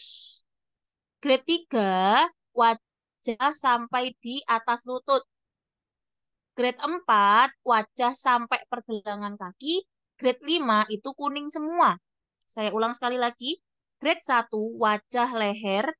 Grade 2 wajah sampai di atas umbilikus. Oh ya, di atas umbilikus.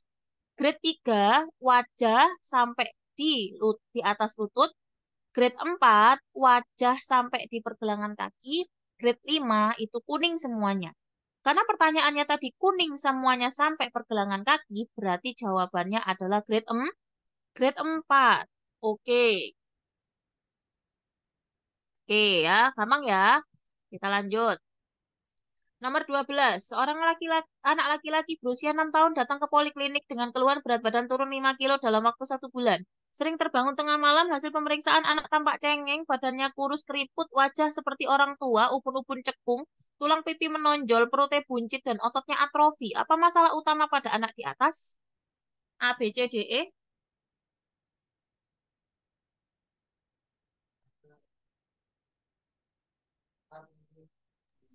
Ayo,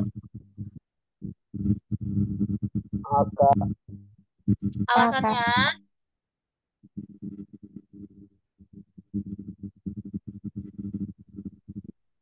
Berat badan turun 5 kilo dalam waktu 1 bulan, Kak. Oke. Betul, sebetulnya gini ya Kak ya, kalau ada penurunan berat badan itu kalau bisa, kalau memang datanya ada ya kita cek dengan berat badan sebelumnya. Tapi kalau nggak ada, kita lihat data penunjang yang lain. Di sini 5 kilo dalam waktu 1 bulan. Oke, kita keep dulu. Kita lihat yang lainnya. Anaknya itu badannya kurus keriput, wajah seperti orang tua. Harusnya kan nggak seperti orang tua ya, kan masih anak-anak. Berarti ini mungkin saking nggak ada lemaknya. Terus ubun-ubunnya cekung, tulang pipinya menonjol, perutnya buncit, ototnya atrofi. Berarti ini memang betul-betul permasalahannya adalah dari nutrisi. Kayak gitu.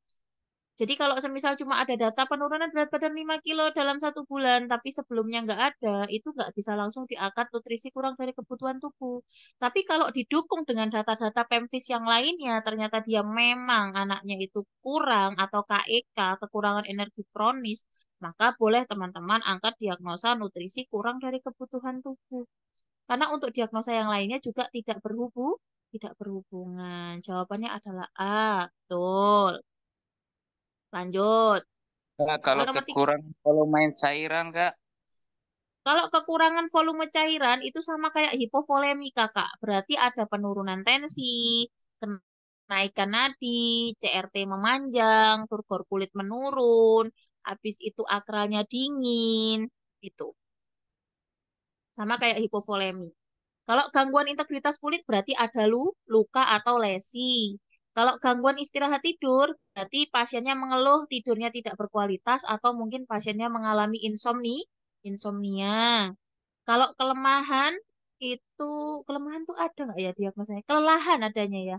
Kelelahan atau keletihan. Kalau kelelahan atau keletihan itu dia capek, disuruh istirahat. Setelah beristirahat itu capeknya nggak hilang. Itu keletihan atau kelelahan. Ya. Kita lanjut nomor 13 ya, Kak. Kak, kalau di option ada kekurangan cairan dan hipovolemia. Sama ya, Kak ya. Tapi memang kurang cairan itu belum tentu ke arah hipovolemia. Hipovolemia itu yang betul-betul volume cairannya itu berkurang sampai mengarah ke tensinya turun. Tergantung aja ya, Kak ya. Tapi kalau di SDK itu sama, kurang volume cairan sama hipovolemia itu sama. Bahasanya aja yang dibedain. Yang satunya bahasanya disingkatin, yang satunya agak panjang. Setauku sama sih, tanda gejalanya ada penurunan volume tubuh, tensi turun, nadi naik, akral memanjang, akral dingin, CRT-nya memanjang, kemudian turgornya kurang elastis, itu hipovolemia atau kurang volume cair. Lanjut nomor 13 ya. Seorang anak usia 2 tahun dibawa ibunya ke posyandu. Petugas posyandu akan melakukan pemeriksaan pada tumbuh kembang motorik halus dan kasar. Apakah perkembangan yang seharusnya bisa dilakukan anak usia 2 tahun? Apakah menendang bola dan menumpuk 4 mainan, menendang bola dan menumpuk 6 mainan, melompat dan menggambar garis tegak, berjalan dan mencoret-coret, ataukah menendang bola dan menumpuk 2 mainan? Ayo. Ini kemarin yang lama-lama udah tak share nih ya. Yang gambar pink itu yang tadi tak minta sore-sore. Kak minta dong yang gambar itu pink dikasih kan Sabu Sujiati. Nah ini tak bikin soal. Ayo jawabannya apa nih anak usia 2 tahun? C. C. Ya hati-hati ya. Yakin? Yakin C? Kok aku nggak yakin ya? A. Apa C? Ayo. Jawabannya adalah tetet. Jawabannya adalah anak saya 2 tahun bisa naik sepeda coach. Anak saya belum bisa, Kak. 2 tahun itu menendang bola dan menumpuk 4 mainan ini. Yang sebelah kanan, Kak ya. 2 tahun menendang bola dan menumpuk 4 mainan. Kalau yang menggambar garis tegak tadi itu 3 tahun. Naik sepeda roda 3 itu 3,5. Kalau misal anaknya udah bisa berarti advance, pinter. Oke, jawabannya adalah A. Nanti ini dihafalin ya Kak ya, takutnya ada yang keluar. Kita lanjut nomor 14. Seorang bayi laki-laki usia 3 bulan dibawa ibunya ke posyandu untuk penimbangan. Hasil anamnese, bayinya sehat, tidak ada keluhan, serta menyusu kuat. Riwayat imunisasi sebelumnya BCG, polio 1-2, DPT 1-2, hepatitis B-nya 1-2. Hasil pemeriksaan kesadarannya kompos mentis, BB-nya 6 kilo, PB-nya 54, suhunya 37, B-nya 38. Hasil KPSP-nya adalah 9. Umur berapakah jadwal kunjungan ulang pada kasus tersebut? 6, 8, 7, 10, 9.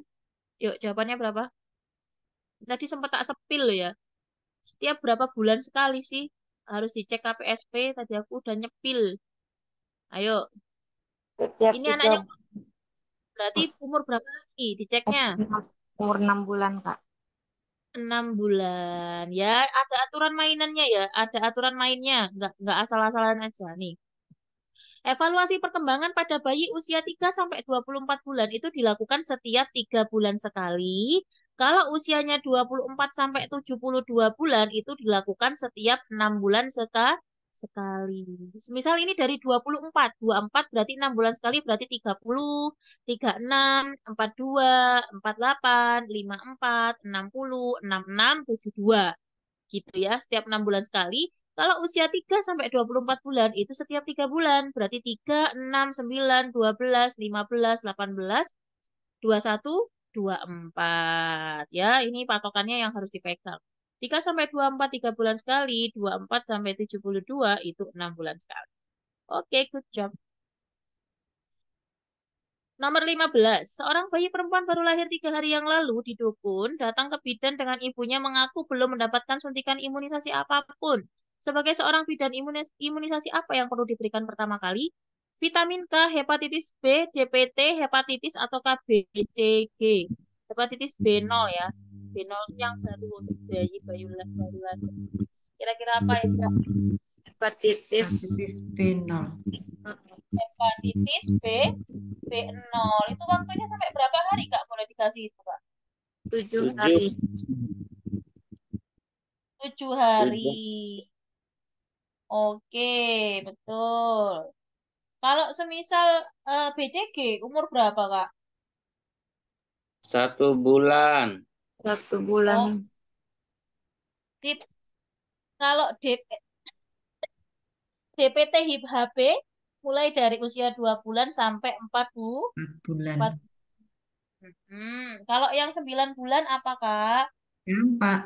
Pak, Campak, dicampakkan. Ya, no, 9 bulan. Oke, kalau lanjut. halo, Ya, ini kan ada yang baru itu Kak untuk yang 4 bulan itu eh, eh, yang 4 IPV. bulan IPV Ya, tambah sama yang 9 bulan itu Kak gimana itu Kak? IPV itu IPV polio 1 tapi sama IPV 2. suntik, Pak. Dalam? Iya, memang dia di usia 4 sama 6 bulan apa 9 bulan ya? 4 sama 6 bulan kalau nggak salah. IPV 9, itu Kak. di 9 ya, Kak. 4 Iya. sama 9 bulan itu 4 sama IPV-nya itu 9. polionya tapi bentuk suntik, Pak. Jadi kayak double. Kalau yang 4 bulan itu kan juga udah dapat polio juga. Yang tetes, yang per oral. Nah, satunya dikasih lewat suntikan. Tuh, kalau 9 bulan campak sama IPV gitu sih. Itu yang baru. Gitu ya. Ada PPT-nya kayaknya. Ada PPT-nya. Kalau yang dikasih Kak Samin itu sebetulnya bagus, cuma ngeblur ya Kak ya. Sing itu loh Kak, tabel imunisasi yang banyak itu loh. Cuma tulisannya ngeblur, apa memang mataku aja yang nggak seberapa kelihatan ya. Jadi tak zoom itu makin hancur gambarnya. Kalau ada yang bagus, ada yang punya, boleh di-share di grup ya, biar dapat pahala jariah nanti kalau dibaca terus. Ya, jawabannya B. Lanjut, nomor 16. Bayi usia 9 bulan datang ke posyandu bersama ibunya untuk mengikuti jadwal imunisasi. Jenis vaksin yang akan diberikan kepada bayi tersebut adalah vaksin campak. Berdasarkan anamnesa, ibu mengatakan bayinya sedang batuk dan pilek sejak semalam. Apakah tindakan yang harus dilakukan perawat? Apakah tidak melakukan tindakan pemberian imunisasi, menunda imunisasi hingga bulan depan, merujuk bayi ke dokter spesialis anak, tetap memberikan imunisasi campak kepada bayi, ataukah memberikan antihistamin dan antibiotik? Ayo. Ibu-ibu, bagian imunisasi, apa yang dilakukan kalau anaknya batuk pilek, campak? Emang harus ditunda ya, Kak? Setahuku nggak apa-apa sih. Ayo, Biasanya ditunda imunisasinya kalau terjadi batuk dan pilek. batuk pilek ditunda. Kok bidanku nggak ya, Kak ya? Kok di sini batuk pilek gas? Yang penting nggak panas, kata dia. Yang penting nggak panas. Kalau panas nggak boleh. Kalau batuk pilek gas, nggak apa-apa. Beda-beda berarti ya. Tapi kalau dari teori yang saya dapatkan, ketika ada batuk pilek itu boleh diberikan imunisasi. Yang tidak boleh diberikan itu adalah kalau kondisi anaknya itu demam, terus diberikan vaksin yang ada efek sampingnya demam juga, nanti takutnya demamnya semakin tinggi. Gitu, Kak. Kalau yang saya dapatkan ya, saya setuju dengan bidan yang ada di sini. Memang awalnya dulu saya juga agak bingung. Ini kok agak aneh nih ya. Harusnya kan pas waktu batuk pilek di stop dulu, tapi ternyata kata beliau nggak usah gitu ya. Saya nggak percaya dengan kata beliau ya. Akhirnya saya cari dan memang untuk vaksin dengan batuk pilek itu boleh diberikan dengan catatan, bukan dengan catatan. Yang penting anaknya nggak ada demam. Yang penting anaknya nggak ada demam. Kalau ada demam itu nggak boleh diberikan, apalagi kalau vaksinnya itu punya efek samping demam kayak DPT kayak gitu. Itu yang saya dapatkan ya. Tapi kalau ada sumber lain boleh di-share ya Kak ya. Iya Berat, Mbak, Kak, dalam. berarti kontraindikasinya untuk imunisasi ini Kak, apakah cuma demam tinggi atau ada kontraindikasi lain? Kalau demam sih Pak, rata-rata itu demam sih Pak. Misalnya kalau Imunisasi lagi menstruate Kak, sakit perut apa selain daripada demam maksudnya? nggak apa-apa, apa pokoknya nggak demam. Intinya begitu, intinya nggak boleh demam. Soalnya gini, kalau tak rasional sendiri ya, kalau tak rasional sendiri, kalau semisal, oh DPT nggak boleh kalau babil. Nah ini, kata Kak Titin, aku belum nyari lagi sih ya. Tapi kalau tak rasional, kenapa kalau semisal demam nggak boleh diberikan, itu anak-anak kan kalau demam itu kan rawan terjadi kejang ya. Nah kalau semisal udah demam ditambah bakteri yang dilemahkan yang dia bisa bikin demam, apa enggak demamnya double tuh? Kalau demamnya double, suhunya tinggi, nah itu rawan ke arah kejang. Mungkin analisaku seperti itu. Tapi kalau untuk teori yang kontraindikasi imunisasi ini apa, ini nggak boleh apa itu belum Kak. Nanti tak carikan ya. Di sini tak carikan. Kalau DPT nggak boleh apa, ini nggak boleh apa. Soalnya berbeda-beda, masing-masing nakes tuh beda. Ada yang bilang boleh, ada yang bilang nggak boleh. Nah itu sumbernya itu yang bingung. Kalau nggak dicari sumbernya ya kita patokan ke sumber aja. Nanti tak bantu cari ya, habis ini. Nih, tapi kalau DPT nggak diberikan jika babil, Kak, itu dari Kak Titin. Tadi Kak Elmia sama kayak aku, boleh dikasihkan kalau campak batuk pilek. Oke, tugas aku untuk mencari, tolong ditunggu ya, Bapak-bapak, Ibu-ibu sekalian. Kita lanjut dulu ya. Nomor 17. Nah, ini berhubungan dengan KIPI. Seorang bayi usia 3 bulan dibawa oleh ibunya ke poli anak dengan keluhan mengalami bengkak. Mbak, ojo banget, arek turu.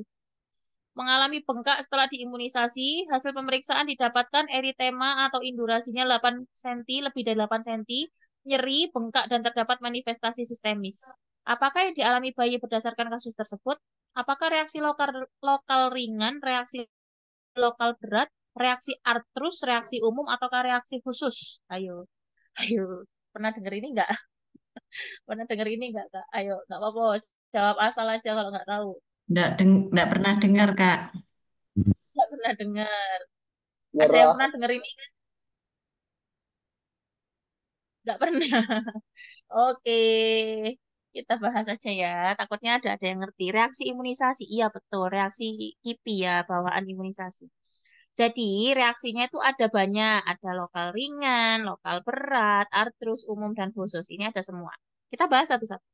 Reaksi lokal ringan itu dia itu ada indurasi kurang dari 1 cm.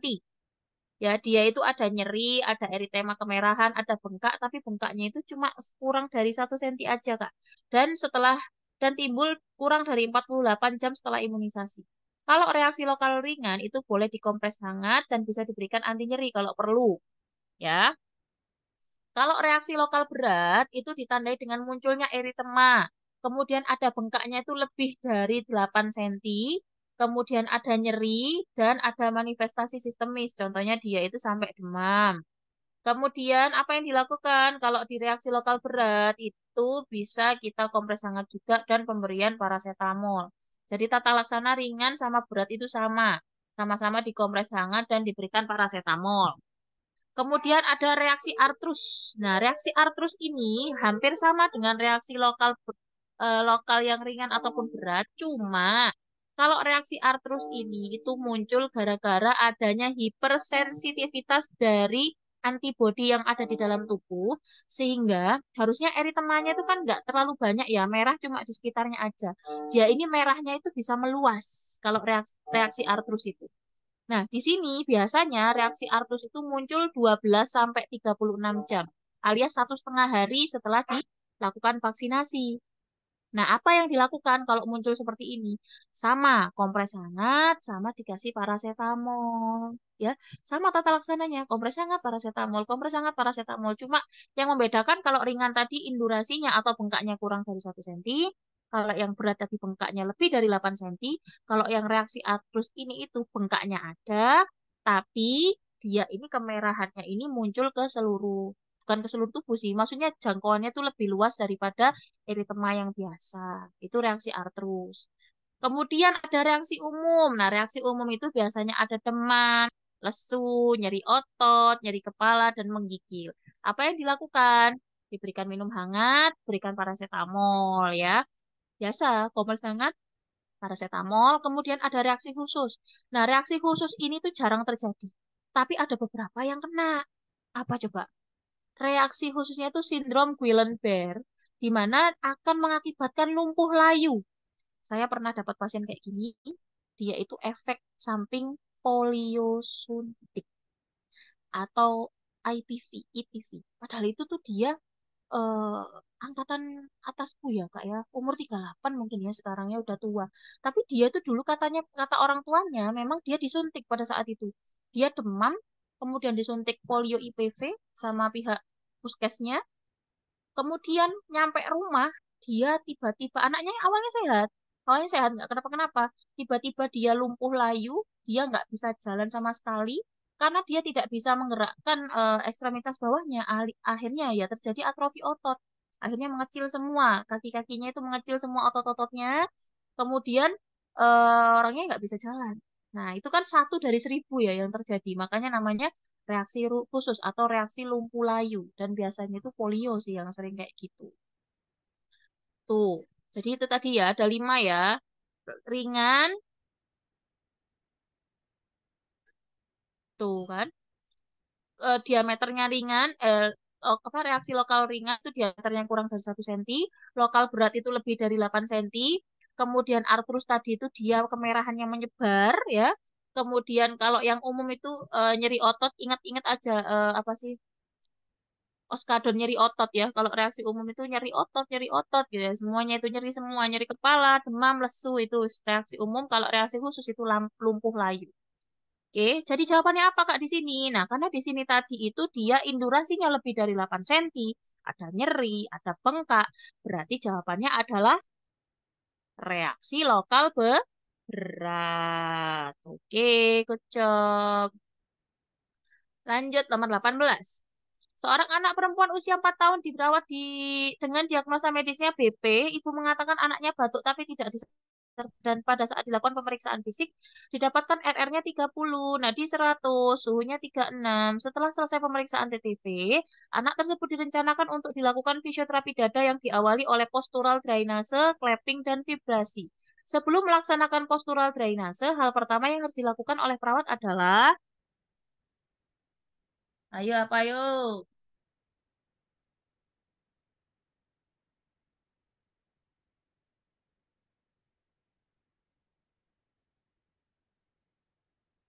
Ayo, apa ayo? Jawabannya adalah karena postural drainase itu untuk mengeluarkan atau mengalirkan sputum pada jalannya, maka kita harus tahu nih lokasinya di mana. Dengan cara apa? Dengan cara dilakukan auskultasi gitu. Oke. Oke ya. Lanjut, nomor 19. Seorang bayi laki-laki umur 3 hari, lahir dengan berat badan 2.200 gram, usia gestasinya 3-4 minggu. Pengkajian saat ini terdapat banyak lanugo, terutama di punggung. Posisi testis 1 masih di kanalis inguinalis, temperaturnya 35,5, Apgar skornya menit pertama 6, terpasang NGT. Frekuensi jantung lebih dari 100, tonus otot kurang baik, sianosis, kemudian refleks iritabilitasnya tidak ada. Dia ini termasuk asfiksia apa?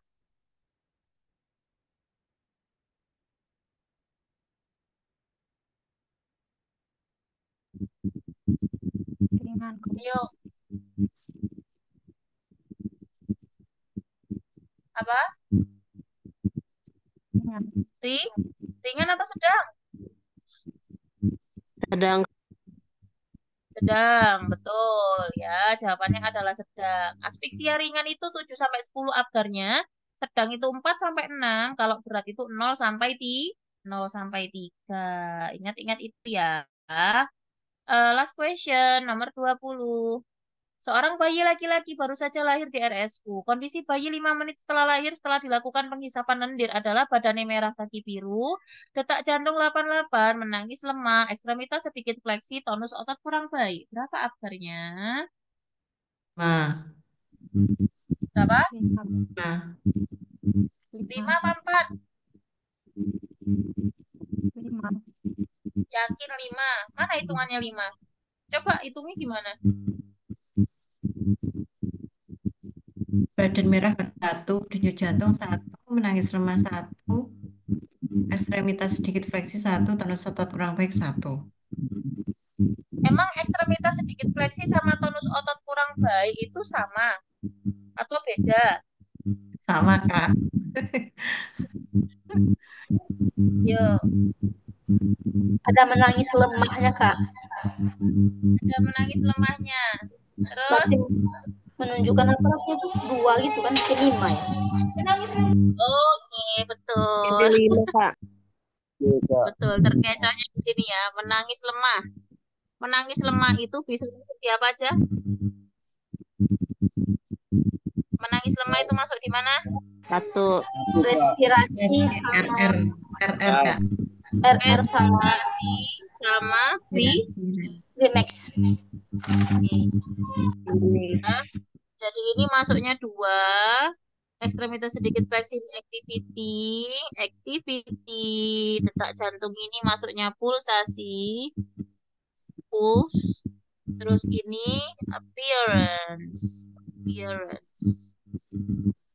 Gitu ya. Jangan terkecoh. Emang sengaja sih tak bikin gitu ya. Apgar itu appearance, pulse, grimace, activity, dan respirasi. Nah, untuk menghafalkan, cukup hafalkan yang tengah ini saja ya, kakak-kakak sekalian. Hafalkan yang tengah saja. Yang lainnya nanti mengikuti. Grimace sama respirasi itu kadang-kadang disimbolkan dengan sesuatu hal yang sama. Entah itu batuk, bersin, menangis kuat, menangis lemah. Batuk itu masuk di grimace.